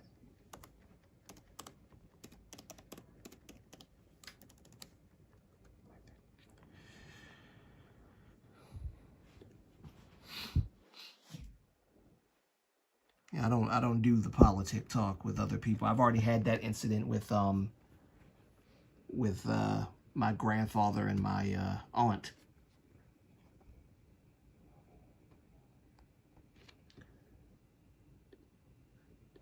Then I wasn't even trying to talk about politics with them. That just kind of happened. To see the derangement, to hear the derangement from my grandfather and my aunt about what's going on in politics, it's just craziness. So I was like, I see so far Soompi is the most neutral. Soompi is okay, but every now and then they'll say something that's like so biased you can tell. Like the atmosphere is so biased that you can cut it with a knife. You can tell sometimes. What's that other one? Was it Mango Korea? What's that thing called? Mango? Or is it what was it? Flamingo? Or what was that daggone K-pop Flamingo? I can't remember that daggone the name of that one publication. I cannot remember it. That one was just totally messed up. I will never look at anything from that place again. But yeah, that's why I try not to report on things from those articles. If I report on it, it's only to get to extrapolate certain parts from what they're saying, because I can read the bias, but I ignore the bias because I want to see what happened. I don't care about what all K-pop thinks or what some of the viewers think. I just want to know what happened. If I get the gist of what happened and I exclude their personal thoughts and opinions about it, then I can come up with my own thing. For me, Ever Glow Up went downhill quickly. Yeah. She did. Nobody really talks much about Ever Glow Up like they used to. And it's funny because Ever Glow Up was one of the main K-tubers that got me into K-tube. Like I owe her, well, I don't owe her, but how do I say this? I respected her a lot for the way she approached certain topics. And I also, kind of leveled with her on the fact that both she and I have struggled with mental health issues in the past. And even to this day, still struggle with mental health issues, like severe at times. She's been open about that. I've been pretty open about that. I haven't really talked too much about it. I don't even recall if I ever made a video like just explicitly talking about how bad it was, but I have mentioned it a few times. So yeah, I kind of, I don't know, not trauma bond, but I kind of like understood her from that perspective. And I was like, wow, if she can make very, detailed information videos, informative videos, comprehensive videos, and she's going through all this stuff, surely I can. Some of the way that she spoke, I actually liked, and I kind of adapted some of that. And I kind of threw it off after I realized that this is probably not the best way to engage with an audience who's trying to understand your perspective. And so I did discard it. And I discarded it, mind you, long before she ever came out with any kind of controversial take, And, a lot of the reasons why I'm trying to keep that sort of stuff away from my K-pop channels, because I have thoughts about things now that I did not have before. When I first started talking about certain political topics, I was like, yep, it's totally like this. But then I remember that live stream where I was talking about something specific, and I'm not going to go too deep into what it was. But I said, you know what? I think I was absolutely right about that. And then I looked deeper into the situation, and I found out that a lot of what I was saying was actually true. And I presented it as, this is what I believe. But now it's actually like I can see it now in real time. And I didn't know how deep certain political topics were until I tried them in the fire. And so that's why I'm trying my best to steer clear of it on my K-pop channel, because this is K-pop, and I want to bring people together by talking about K-pop, something that we love. People can love or hate whoever they want. I don't hate anybody, and I don't say, and y'all know me, I don't say that to be self-righteous or anything. I'm a Christian. Jesus taught us to love everybody, including our enemies. I don't hate people. I just don't. It takes a lot of energy out of me to hate someone. I don't have people living rent-free in my head like that. I just don't. So, and I got too much on my mind and too much that I got to do for myself to have people living rent-free in my head. I can't go to sleep. I can't function properly because they're in my head. They're on my mind. I ain't worried about people like that. But what was the point in saying that? I think I kind of missed the plot of what I was saying. Either way, I think y'all get what I'm saying though. I certain things I don't talk about on this channel like I used to, because I think they're not handled well. And this is a K-Tube channel anyway. And we're supposed to be here uniting over K-pop, not politics. And so I'm trying to avoid that. However, I will most likely talk about the Charlie Kirk thing, because K-tubers have been saying things that are not true. And I am going to say something about it, because I feel like if they have the freedom to say what they say about him, I should have the freedom to say, you know, what's true about him and dispel the lies. Because I'm done. I'm tired. That pisses me off more than anything, is when you perpetuate a lie about someone just because it is the most current hip thing to do. It is a popular belief that Charlie Kirk was all of these terrible things. And that's not true. Just because it's popular and it's like the it topic of conversation does not make it true. It doesn't. What makes it true is if the truth, the truth. And you get that from going to watch things that he said, and what you go and listen to the person. You don't just take what people say and then go, oh, well, if enough people are saying it, it must be true, right? So I'm going to say something about that, because I'm tired of K-tubers, and it's been more than one K-tuber that has glossed over it because they were talking about Super Junior's Siwa. I think that's his name. Honoring Charlie Kirk, and they were basically saying that he should be canceled for that, or that he deserved getting hate for honoring a Christian. Anyway, and it's all because they hate Trump. Again, I'm not trying to make this a political thing. I'm just going to make a video. I'm going to talk about it, and I'm going to be done. And if people don't like it, they don't like it, and all that good stuff. But if all these K-tubers can come out here and say this, that's the only reason why I'm even saying it on this channel, is because K-tubers have come out and said it, and they've addressed it. And of course, they're not going to get hate for it, because it's the popular thought that he was this istophobe. And that's just not true. He's no more an istophobe than I am.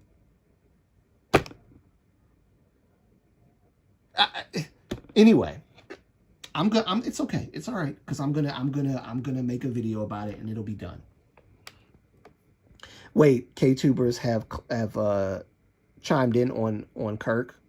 Who and how? Like I said, they were talking about a member of Super Junior paying tribute to Charlie Kirk on some post on X or something. I can't remember if it was X or Instagram or whatever. But a member of Super Junior, who is actually, if I'm not mistaken, known for being a Christian himself, posted something about Charlie Kirk, like honoring him and praying for his wife and his children and everything. And people both in Korea and in the West, especially the West, have been very negative towards what he did. Like, you shouldn't have honored that racist, that homophobe, that transphobe. You shouldn't have honored that whatever. Like I said, he's no more an istophobe than I am. Charlie Kirk was a Christian. I am a Christian as well. A lot of the things he believed, I believe as well. I'm a Christian, after all. And the least you can do if you don't like the man is at least send condolences to his family. And they couldn't even do that. No, they had to bash a member of Super Junior for doing that. And I just thought that was very evil. And K-tubers have been saying, yes, someone who's well known for being a racist, sexist, misogynist, a transphobe, homophobe, spewing hateful rhetoric, blah, blah, blah, blah. And I'm just like, what, you mean being a Christian? Is that what you're trying to say? Being a Christian? He's not a homophobe. He didn't say anything homophobic or racist. Again, real racists are not very good at hiding their racism. In a conversation with a black woman who had a child in her hand, he called the baby beautiful. What racist calls a black baby beautiful? Well, he did it to look good. Real race. Okay, well, you could argue that. You could argue that. I'll grant it. You could argue that. But usually when a racist says something about a black child that's good, it's hard for them to fight the expression on their face. They are reeling from saying something about a black child or a black person in general that's beautiful. Didn't Kirk flame an actual homophobe? Yes, he did. He did. He said he's not a part of the conservative movement. He said that person who said that homophobic thing, it was a white supremacist also who said something about America being like white or something, and he flamed him too for being racist. Charlie Kirk was not racist, nor was he homophobic. He started a organization called Blexit with 2 black people, Officer Tatum and Candace Owens. Now, Candace Owens, I'm going to just say this, and I'm going to leave it there. That woman is a chameleon. She was a liberal one minute, she's a conservative the next minute. Now she's acting like I don't like her. I just don't like her. I don't like her. She's a disgusting person. In my opinion, she's a disgusting person.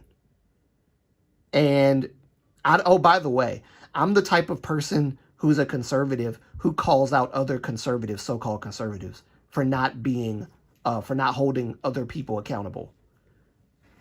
Okay? Like Megyn Kelly not holding certain people accountable on the right. Shame on her for not doing that, because you're literally doing what the left does. You're no better than the left. Oh, well, see, it's not my fight. It's not my fight. It's not my problem. It's none of my business. You got people like Matt Walsh, who I actually kind of like Matt Walsh, but sometimes he says things that I'm just like, bro, saying that we should unite, like the whole right should unite with people like Nick Fuentes, who's an obvious racist who loves Hitler. He thinks Hitler was the coolest dude that walked the earth. He even said he's a Nazi. Like, that he's supposed to be a far right guy. He don't share my views. He's a nut job. He's an absolute nut job. Tucker Carlson, absolute nut job. Anyway, I didn't mean to get on a political tangent, but yeah, my whole point is Charlie Kirk was lied on by these K-tubers, and I hate to say that because I actually like these K-tubers a lot. I just disagree with them on what they're saying about him because it's not true. This is the one time where I will say it's not true. I don't like name calling, but I'm sensing Candace is anti-Semite. Yes, she is. She's an absolute anti-Semite. Absolute. She called the Nation of Israel demonic and satanic, and then lied and said that Israel was founded by a bunch of PDF files. That's a straight up lie. She got it from a bunch of books that people read that people wrote who are also anti-Semites. And then she's a hypocrite because she says, I'm a Christian. I believe in the sanctity of marriage. I don't believe in selling your body for money and all this other stuff. But you support the Tate brothers. Again, you're insane.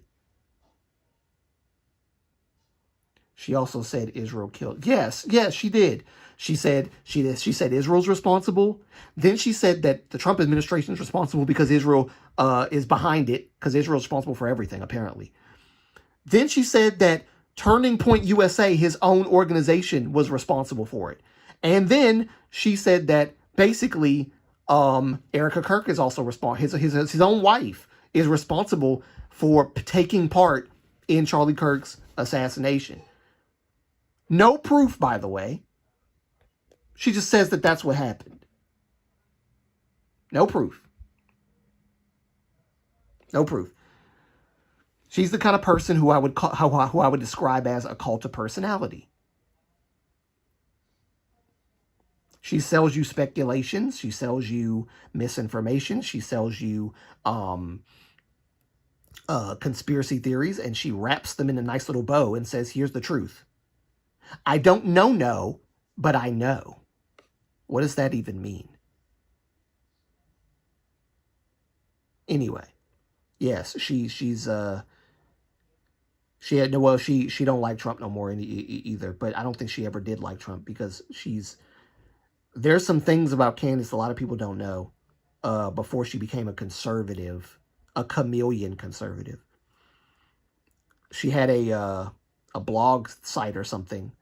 I can't remember all the details, but basically if you said something, I can't remember all the details. I wish I'd had them in front of me. But she made some blog site basically doxing people who said things, like things that she didn't like. She doxed people in this blog site thing. Something that the left does a lot, which she is from the left, so no surprise there. Left believes in doxing people. But anyway, again, Candace has been a grifter for years. Of course, absolutely she has. Absolutely she has. And I didn't notice it, unfortunately, until she talked about like the Tate brothers and stuff. When she started talking about the Tate brothers and like defending them, I was like, what? What? Because it was hard for me to see how she was an anti-Semite, because she would say something and then be like, well, that's not what I said. In another, like one live stream, she'll say something. Then the next live stream, she'll say, that's not what I said. I said such and such. Then she'll try to play the clip back for us to basically convince us or gaslight us that what she actually said is not what she said. And it worked. It's called manipulation. She's good at it. She's good at it. Thoughts on Steven Crowder. Steven Crowder. Who's Steven Crowder again? I keep hearing his name a lot. I think I know who you're talking about, though. Hold on. Give me a sec. Give me one sec. Give me one sec. Oh, let me get out of this. If I see his face, I'll know who it is. Let me just look him up. I bet you if I see his face. Steven Crowder. Oh, okay. I think I know who that is. Steven Crowder. Isn't he the guy that,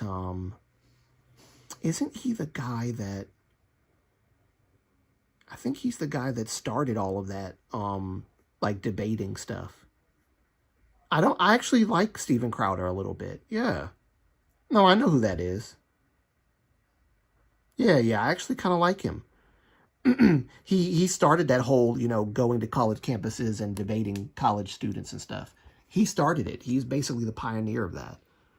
Yeah, Steven Crowder. Yep, that's the guy. I had to put the name to the face. Okay.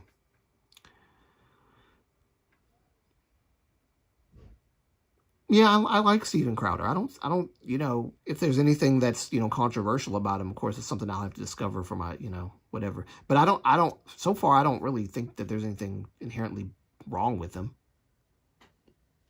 The change my mind guy. Yeah, that's right. Yep, he's the one who started all this stuff. Mm-hmm. Some of the stuff he says, I probably won't agree 100% with, but for the most part, he's a pretty, he at least will call out others on his side. Something rare, something rare in politics. Yes, it's very rare. People on the left don't do it because they don't want to be seen as fracturing. Oh no, our party's fracturing. And if one person calls out another person on the left, the right's going to just use it as another talking point. But the right does the same thing. They don't want to call out people on their side because it's going to be seen as a fracturing of the right, especially considering all that the right has done to get this far in the political sphere. It's going to be seen as a fracturing on the right. So they don't want to do it. And because these people are my friends and I can't do that to my friends. No. When they're wrong and you have a relationship with them that's very close and you don't confront them about it, you're just as bad. Even though you never uttered the same things that they said, You're just as bad for not saying anything about it or confronting them on it. And confrontations are not always negative. Confrontation is simply me coming to you because I have a problem with something that you either did or said, and to someone else or to me. And I'm coming to you reasonably, rationally, in love as a friend, and I'm confronting you on it. It doesn't have to be an aggressive confrontation. That's not what confrontation means. Confrontation doesn't automatically equal aggressive, mean-spirited argument. Trust me, I get called a fake liberal for calling out liberals. Yeah, because you're not allowed to. You're not allowed to call out people on the left for doing stupid stuff. I'm not allowed to call out people on the right either, apparently, for calling out for doing stupid stuff. But Megyn Kelly, she said some stupid stuff. She's just like, oh, I don't know about Candace Owens, and we're not friends. But then, literally, in the next day, she's like, yeah, I saw what Candace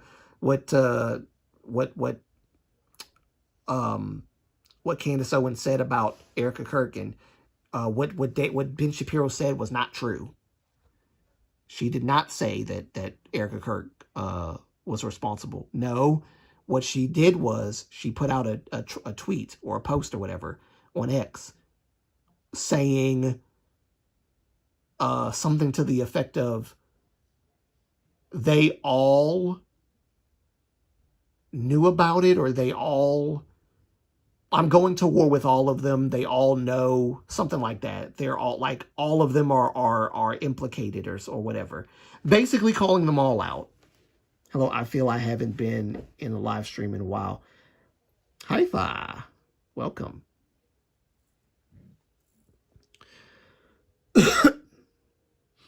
My latest one was when I tweeted, if you called Trump racist and voted for Biden after you're not really black, after the you're not really black comment, you don't care about racism. You just care about if Trump does it. Yes, that's very true, brother. Because basically, like Biden telling people, like black people here's the thing, you would never tell white people, if you don't vote for me, you're not white. It's always going to be towards the black vote. You know why? Because you leaving me? You leaving me, buddy? You leaving me? I'm about to feed you in a minute.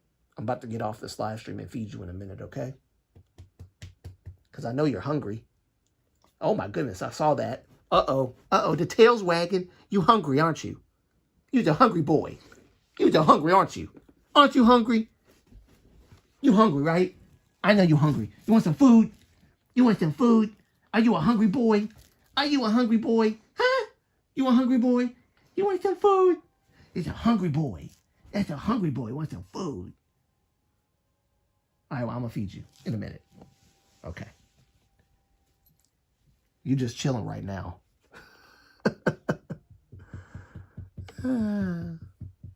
My Pachi Poo. Pachi Poo.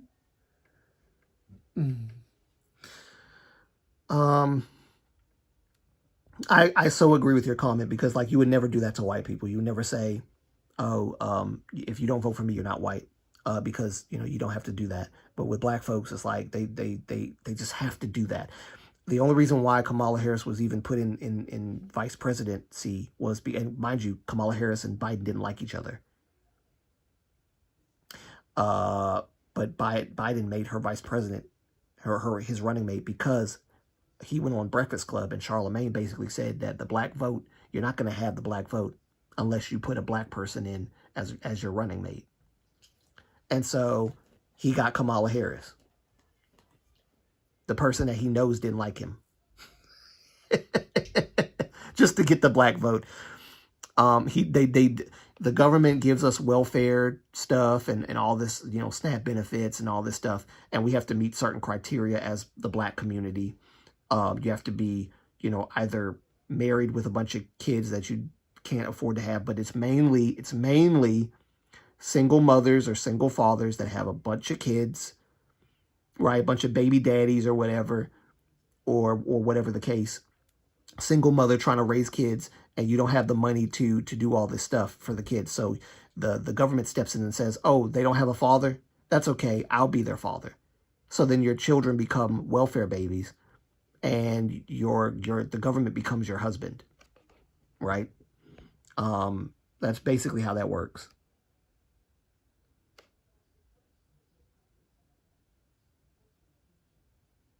You can't, but yeah, you can't pretend you can't pretend you're not voting for someone.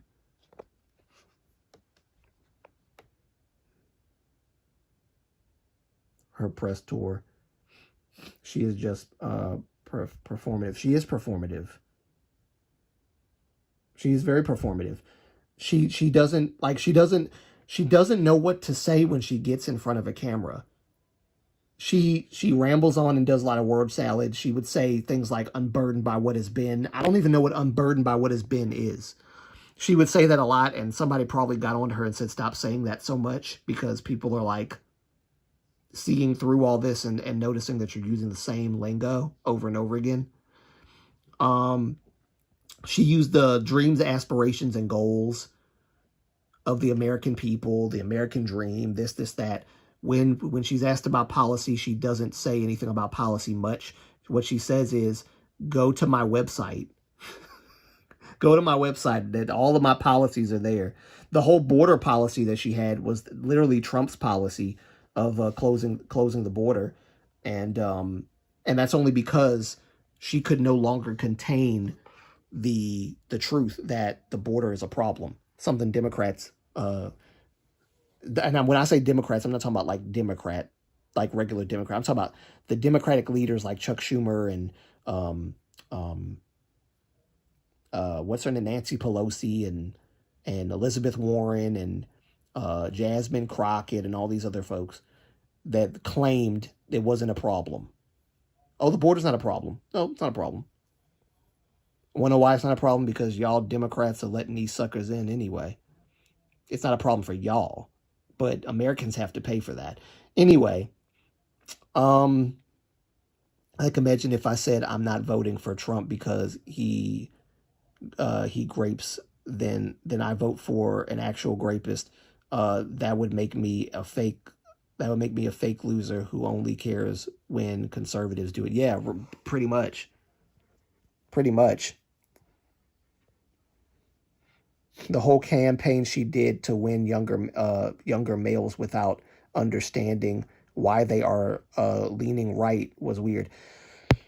Her campaign, it's funny because she pointed the finger at Trump's campaign saying that, you know, he had all these rich people that he had endorsing him and stuff to basically sell the whole right-wing narrative. When literally, who did you see? Who did you see promoting Kamala Harris? Usher, Eminem, Beyonce, Oprah, all these big time people, big time celebrities, some actresses, some actors, big name people in Hollywood. And y'all know Hollywood is the liberal state of the world, of the United States, should I say. That's the capital of Libertania. It's the most progressive liberal state in the United States is Hollywood, California. California is that place. So, yeah, she got all these wealthy people, and they all claim that she didn't pay them.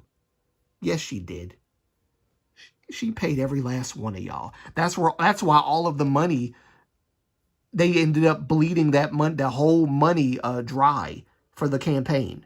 All the finances of the campaign went to paying off all these celebrities to basically say Kamala Harris for president.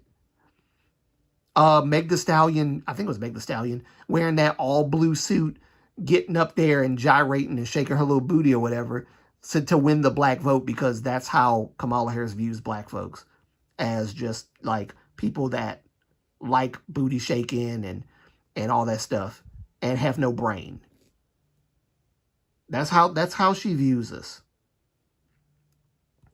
The same woman that when she was a prosecutor in California, I believe it was California, she was the prosecutor in California, had arrested this mother for not taking her child to school, and she bragged about it.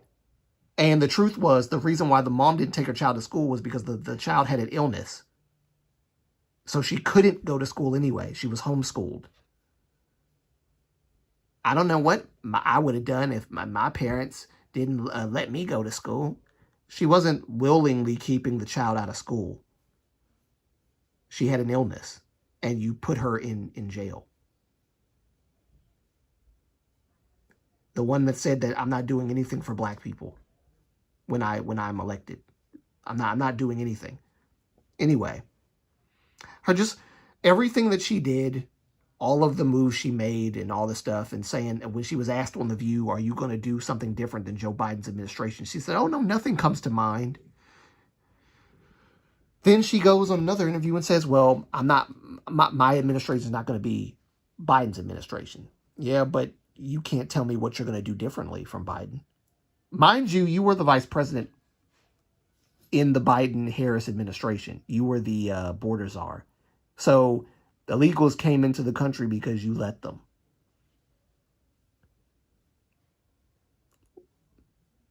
Anyway, she would have been a terrible, and she apparently I honestly think that Kamala Harris does not like Christians, like real Christians. She doesn't like the church. She doesn't like any of these people. She doesn't like people like me. You look like you hungry, buddy.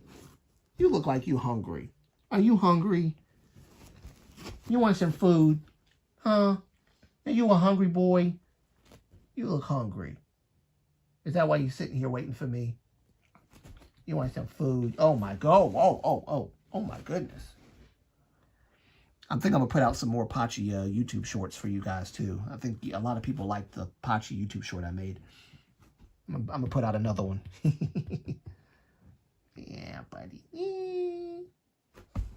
Uh-oh, wait a minute. Don't play with me. Please don't play with me. Please don't play with me. Okay. I don't want you to play with me. Pachi does this thing where when he plays with you, it's all about biting. He has to bite. And it'd be playful biting, but I don't like it. I hate it. I'd be trying to get him to stop biting. But he just can't control himself. And it's just,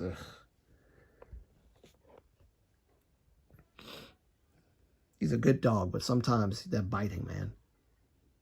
I love him. He's such a sweetheart.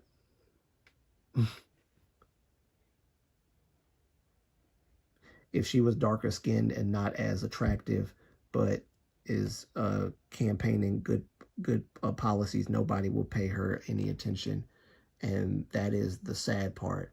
They most likely call her a pressed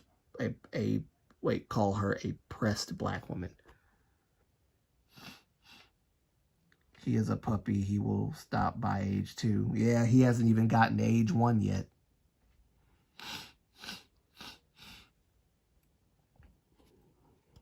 Let me see. Can I show him? Let me see if I can show him real quick. If I turn on the camera and then turn it.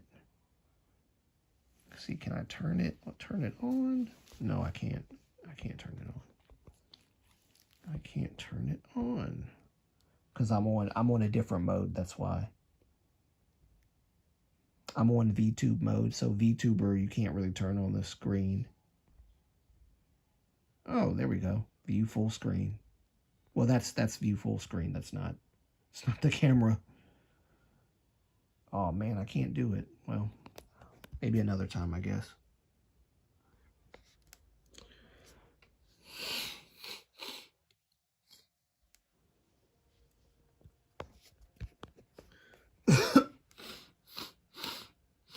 See, this is a chill conversation. I like this kind of like political conversation. It's chill.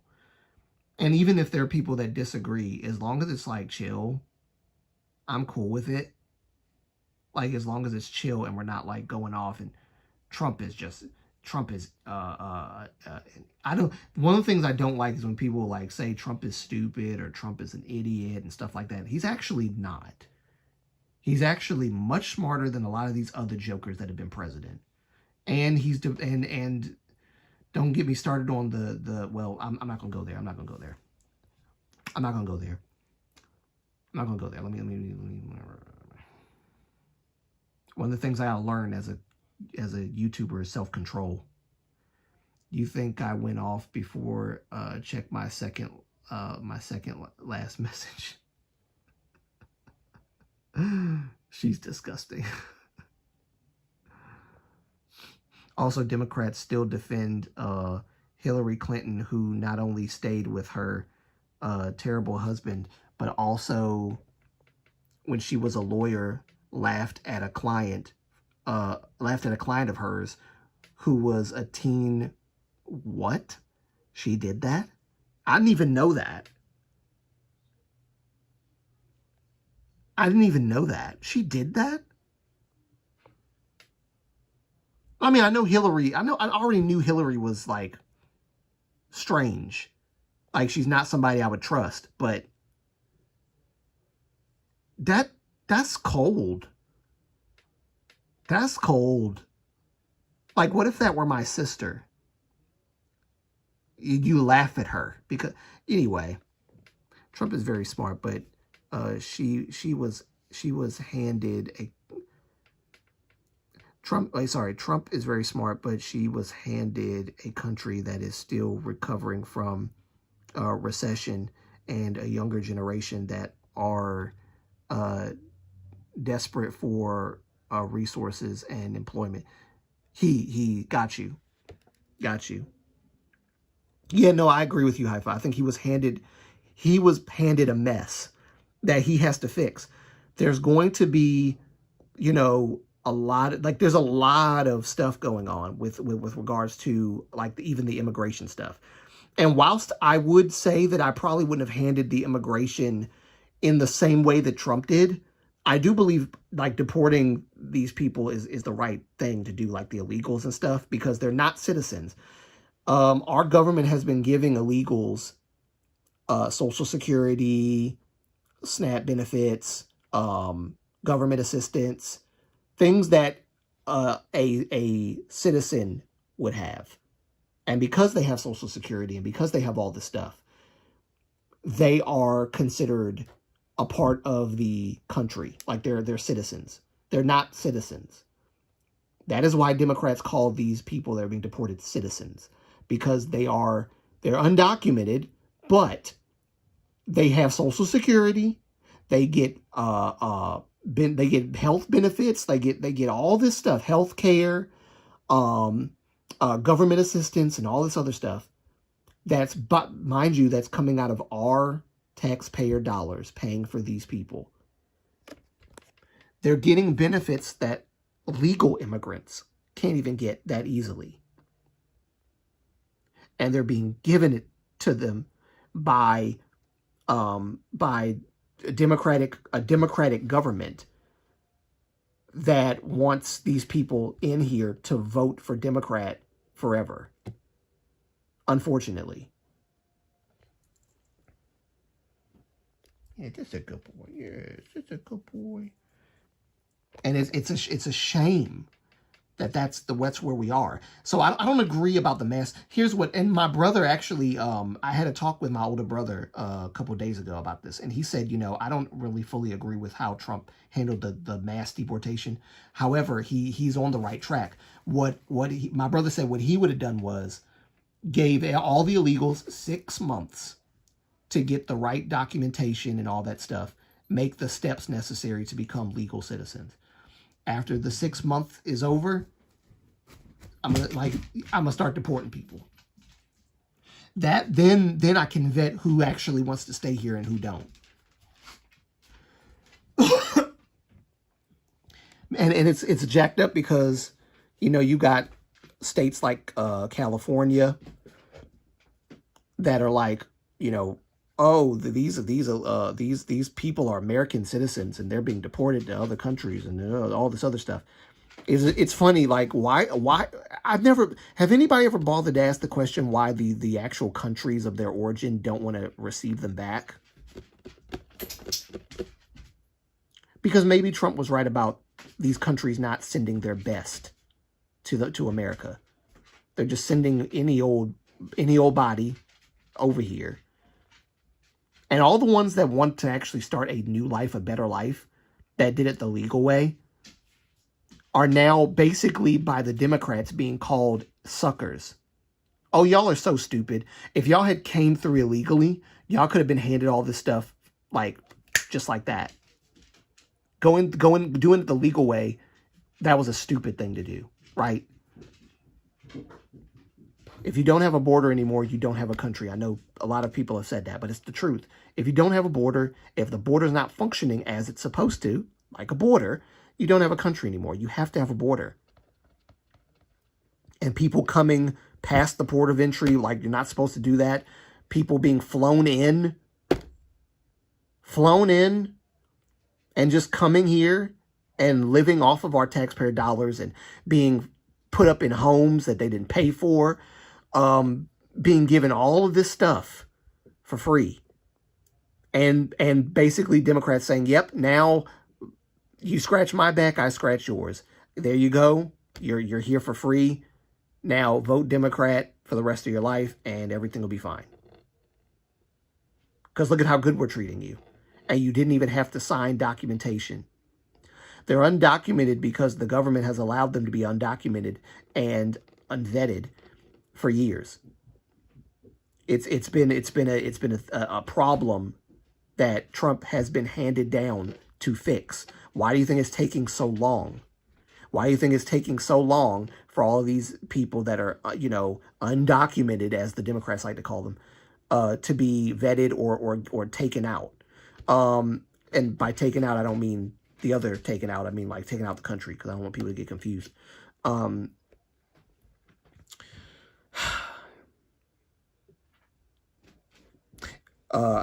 HYBE, in my country, every foreigner that is entering the country for work has to be sponsored.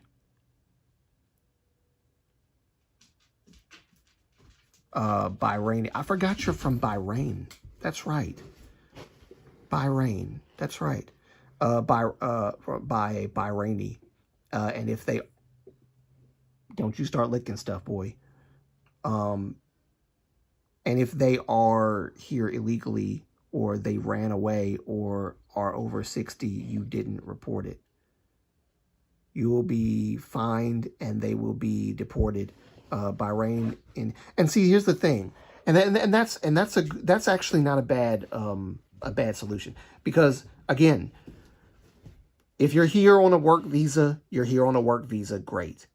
I've heard that the government is blocking visas and stuff like that because, and I had a little dispute with somebody in the comments one time, not in the comments, but in the chat, live chat, when I was talking about this.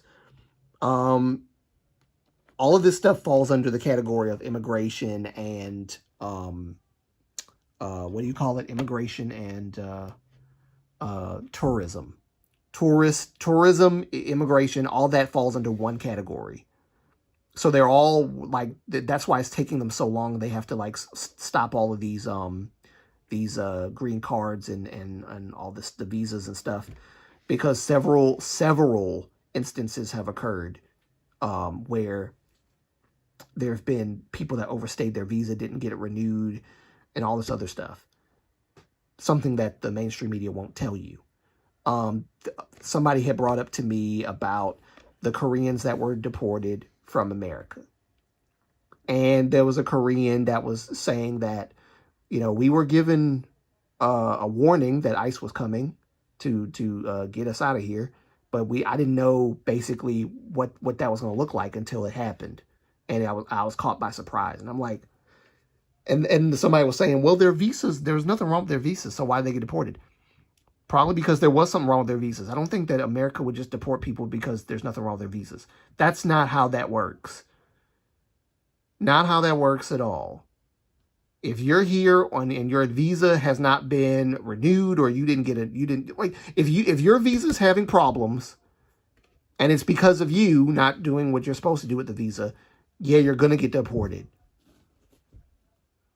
The reason why people are making a big deal about it now is because for years, the government did not take action when people's visas were expired, so they stayed here forever. That's why a lot of these people that are getting deported now are surprised that they're getting deported, because for years they've been doing this and getting away with it by the previous administrations and government,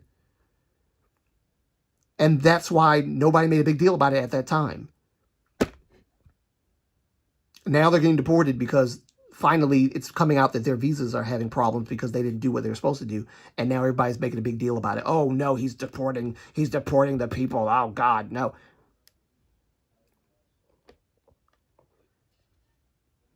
Your response has to pay for the renewal of your work visa every 6 months to a year.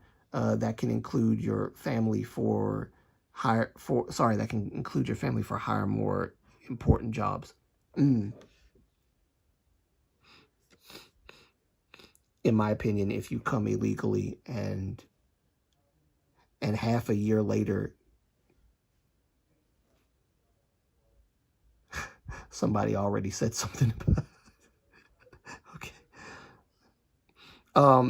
Sorry, I was reading something. In my opinion, if you come illegally and half a year later you still haven't started the process, then you should get deported. Yes, if you have time to work, you have time after work to be legal.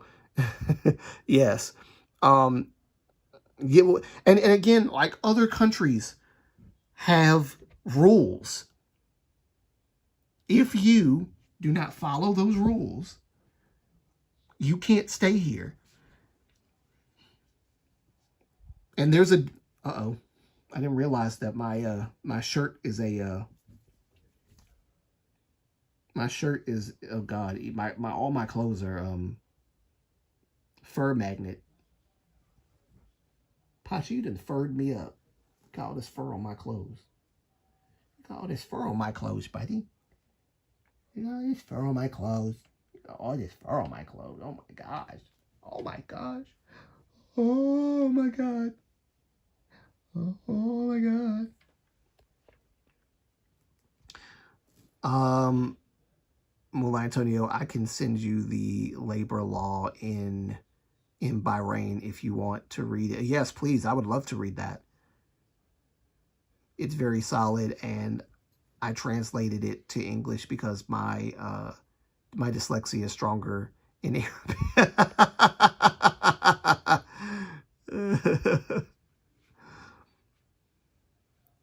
I would love to read it. Thank you. Please send that to me. Yes, I'd love to read that. I can't go to South Korea.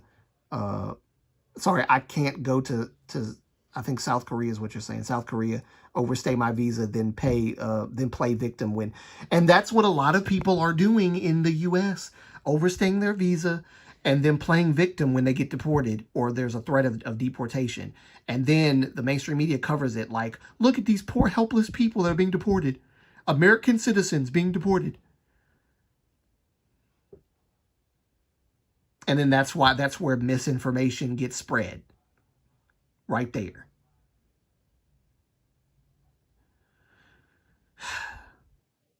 I was actually reading a report of someone who was, I wonder if I still have it. I wonder if I still have it. I think I do. Hold on. I think I do. I think I do. Let me see if I have it here. I wrote it somewhere. That's a script for something else. I wrote it somewhere here about a man who just kept on messing up, and he was constantly arrested and all this stuff because of his visa troubles. Wait, what is this? Equal having or showing compassion, benevolence. Oh, I don't know what that is. Oh yeah, I was going to talk about the 4B movement, but I haven't done that. I was supposed to do that last year. I didn't do it. Shame on me. What's this? I have a few things off my chest. Okay, that's not it. I had something written down that was talking about this. Hold on. Where is it? The imagery. It might be on my phone. Maybe that's what it is. Might be on my phone. Yeah, it might be on my phone. Because all this stuff I'm seeing, poet, artist, DUI only involve driving. Okay, I that's not it. Okay, yeah, maybe it's on my phone. Saudi may. Oh wait, let me see. I might have. People are criticizing the Gulf. People are criticizing the Gulf for how inhumane our labor laws are. But Bahrain and UAE has always had solid laws for foreigners. It's mainly just Saudi and Kuwait. Saudi mainly because they are inhumane towards their people. How will you expect them to treat foreigners better? Man, that's yeah. Also a whole. No, so also the whole. You're treating kids. Sorry, let me read that again. Also the whole. That's my dyslexia now. You're tearing kids from their parents' narrative falls apart when I ask them. So we shouldn't arrest fathers. We shouldn't arrest fathers from their kids if they unalive people. That also separate. Yes, that's a good way to that's a good narration. That's a good explanation. There we go. A good explanation. I told you my brain is half gone. You know, when you arrest a parent who broke the law, you don't take the children with them. You arrest them separately. You arrest the father, and if the father is the only guardian, then the children end up going into like foster care system or something. As a result, things like that. They're not again, and even the current border czar had said, hey, we don't have to separate them. They can all go together. Like they can all leave the country together. And because people who come in illegally have been taking advantage of birthright citizenship. And so that because they know there's a loophole there. And the government has allowed that loophole. They've allowed that loophole. They've actually rewarded that loophole. I hear you, buddy. I hear you. You moaning. Are you hungry now? You want some food? You want some food? You hungry? You hungry? You ready? You want some food, buddy? Huh? You hungry? You want some food? Is it time to eat? Is it time to eat? Is it time to eat? Let me know. Gotta say something. What is it? What you want? What you want? You want to eat? Time to eat? Huh? Anyway, he ain't saying nothing. But yes, that is a good point, Riker. And Haifa, to your point, like I don't think that America should be. Oh, another comment. Let me see. You are fine, Moonlight. You haven't been me by my brain. Oh, you got final soon. I see. Go feed that baby. Yeah, I'm gonna go feed him.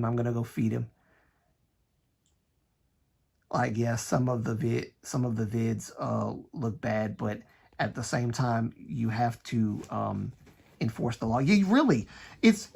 Listen. I think people have it wrong. Trump doesn't want to do this. He has to do this. This has to be done. Otherwise, it'll just go on and on and on. and it'll cause more problems. We're letting people in that are literally unaliving American citizens, and they're radical Islam extremists or jihad people, or, you know, you were just letting anybody in. And then you've got Democrats defending the unalivers instead of the ones that are unalived. They deserve due process, and they deserve this, and they deserve that by the law. They're not American. Get them the hell out. Goodbye. Goodbye. We got enough problems with black on black crime and all this other stuff going on. Gang initiation shootings and you know, people. And I'm saying this from my perspective, being in Baltimore, Maryland. A lot of the unalivings that go on here is due to black on black crime. Police, it's not police brutality. It's black on black crime. I mean, some of it is. I'm not saying that there aren't bad cops. There are bad cops, but the majority of it is coming from black on black, and it's sad. Anyway, I get wanting to give your kids a better life, but you can do it legally. Exactly, Haifa. That's way. And see, this is discouraging for people that are trying to come to America and do it the legal way, because they see how easy it is for illegals to get what people who are legal immigrants are fighting to still get, because they're being passed up and passed over by illegal immigrants. I've heard some people on the left saying, don't call them illegal aliens. It's inhumane. They are illegal aliens. Obviously, they're not from outer space. We get that. That's not what the legal alien means. But they're foreign to the United States. So they're illegal aliens. It's not politically correct to call them illegal aliens anymore. When I was growing up in school, when we talked about illegal people being in the country, you know, immigration and stuff in history class, we used the term illegal aliens. That's not culturally correct. No. Whatever. It's culturally correct to allow a bunch of illegals to swarm your country. And some of them are good, but they broke the law by entering the country the way they did. And some of them are bad because they broke the law by not only entering the country illegally, but unaliving people that are in this country and setting people on fire, just like that guy did, who's not from here, set that poor woman on fire, and then fanned the flames so that she could burn hotter. I mean, that was... Oh my God! When I saw that, oh yeah, the guy that stabbed the girl that was from I think, where's she from? Gosh, where was she from again? She was foreign, but where was she from? She was from somebody help me out. My brain, I can't remember. But that poor girl got unalived by that guy, that black guy. And the Democrats are like, it wasn't about race. When the black guy literally walked away from the girl saying, I unalived a white girl. I did it. Whatever. You know, I can't remember where she's from. But she came to the U.S. to start a better life and all this stuff. And she did things the right way. But of course, the point is that she was tragically, you know, her life was taken. Also, the fact America is overpopulated, and don't you try to bite me. And opportunities for younger citizens are getting smaller every year, while the standard of living is getting more expensive. Yes, exactly. Which is one of the reasons why a lot of people don't want to have kids. Stop trying to play with me. Stop trying to play with me. No, we're not playing. Stop it. Stop attacking me. Ukraine girl. Yes, that's right. Yes, the Ukraine girl. She's from Ukraine. Yeah, that's right. Hey, get my finger out of your mouth, please. My finger doesn't belong there. Stop. Stop it. Stop it. Stop it. Stop it. I'm gonna smack you if you bite me though. Oh, you stopped. You stopped right there, huh? You stopped right there. You know, because you know what's coming. No. No. Don't bite. No, don't bite. No, don't bite. All right. Fine. Golly day. Let me get off of here because this boy's just gonna. You know, I wish y'all could see this little mongrel getting all over top of me and trying to play and bite me and all this stuff. I wish y'all could see this nonsense.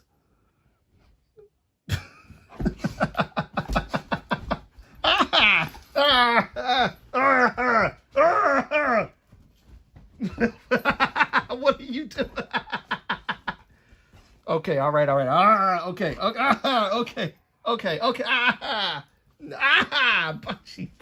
Potsy, okay, that's enough. Come on. Stop. Okay, okay, all right. Stop it. Stop. I am in the middle of something, sir. Can't you see I'm in the middle of something? Stop it. Stop it. You want some food? You hungry? Huh?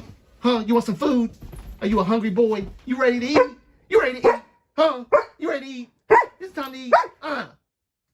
It's food time. It's food time. It's food time. It's food time. It's time to eat. No, not me. Food. Not me. No, not me. Food. No,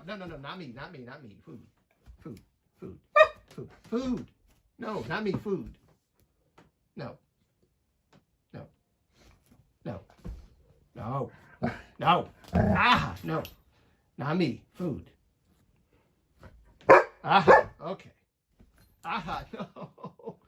Okay, guys, let me get off the live stream before he has a fit. Oh my God. Don't do that. All right, let me get off the live stream real quick. Dang, I wanted to keep going. It's all right. It's like an hour and 39 minutes anyway. We'll have another live stream soon because this is. Let me just end off by saying this. HYBE and Riker, thank y'all. I mean it. I mean it with all my heart. Thank y'all. Sometimes I lose hope with talking about things like this with people, but you guys have been great sports today. So thank you. I appreciate y'all talking with me about some of this political stuff. I don't know if I'm gonna keep this live stream up or put it down just because I don't want people to get all up in arms about, oh, he's talking about, Kamala Harris and Trump. So I don't know. I might edit this part out and make this part maybe accessible to members only when I get members only stuff. Once I hit that threshold of YouTube and I get members stuff, then people can see like the full live streams or whatever. So I think I'll probably just break this apart and upload this without the political stuff in it, and then do it that way. And that way I meant to talk about the whole coward thing too, but I basically pretty much talked about it. Every time I touch you is not me inviting you to play and bite me, okay? Okay, I'm just trying to pet you, okay? Can we agree? I'm just trying to pet you. Okay, thank you. I tried to be good faith to everyone. And well, you do a great job. And HYBE again, like, thank y'all. Because I sometimes I lose faith. I love all of the moon base here. I know we got differences of opinion sometimes with politics and stuff. But I love everybody. But you guys understand, because I don't meet a lot of people that see my perspective and see what I'm seeing. It's always people that don't see it. It's always people that don't see it. And again, like me, I'm the type of person that I can hold the right accountable just like I can hold the left accountable. I think both sides have issues. The left probably more so than the right, but the right has there's been issues coming out with the right too, with the far right and the neo-Nazi folks and like Nick Fuentes and people like that, Tucker Carlson and all that stuff. Something's wrong with those guys. But either way, I do appreciate you guys because I don't get this kind of interaction much. Okay? The only people I talk to about politics for real is my mother and my older brother. And yeah, that's the main people I talk to about politics. Everybody else I leave out of it. But you guys, you know, thank y'all. I appreciate it. And once again, Riker, thank you, HYBE, for reminding me. Congratulations on your engagement. My boy is about to be a husband. Come on now. Come on now. I'm proud of you, brother. I'm proud of you. I'm glad I met you. I'm proud. I'm proud. And I'm happy for you, of course. But yeah, thank you guys. Thank you for the stream. I enjoyed it so much. Yep. Like I said, I want to do right by everybody as well. So I'm going to probably edit the political part out. But when I do get membership or whatever, or I think there's something I can do where I can actually send certain live streams to certain people. And so it's accessible to them only. But I don't know how that works. I'm going to have to see that. I enjoyed this. This was actually this was really good. This was a really good live stream. I really enjoyed this a lot. So yeah, I have more stuff that I'm working on. I'm working on some other videos as well. The next one is going to be probably CBX, I think. I'm thinking about talking about some of the things that Minhee Jin said in her little court thing that she's having. It's a lot. It's a lot I'm trying to do, but we'll see. We'll see what happens. Yeah. So until then, I will see you guys in the next one. And my voice is like killing me too. It's dying. I'm gonna feed this dog. But yep. Thanks for tuning in, guys. Thanks for coming. I appreciate it. I was going to ask about CBX and Lay. Yes. I'm going to talk about that in a video for sure. SM is ruining EXO. SM has been ruining EXO for years. They've been ruining EXO for years, and I don't like it. Rest and feed him. Yes, ma'am. I will rest and feed this dog. Okay, all right. Thank you, guys. I love y'all, and I mean that sincerely. I do love each and every one of you guys. And I'll see you in the next one. Peace. And I'll do another Pachi YouTube short. I'll try to make more YouTube shorts. Maybe I'll even make a Pachi YouTube channel just for Pachi. You never know.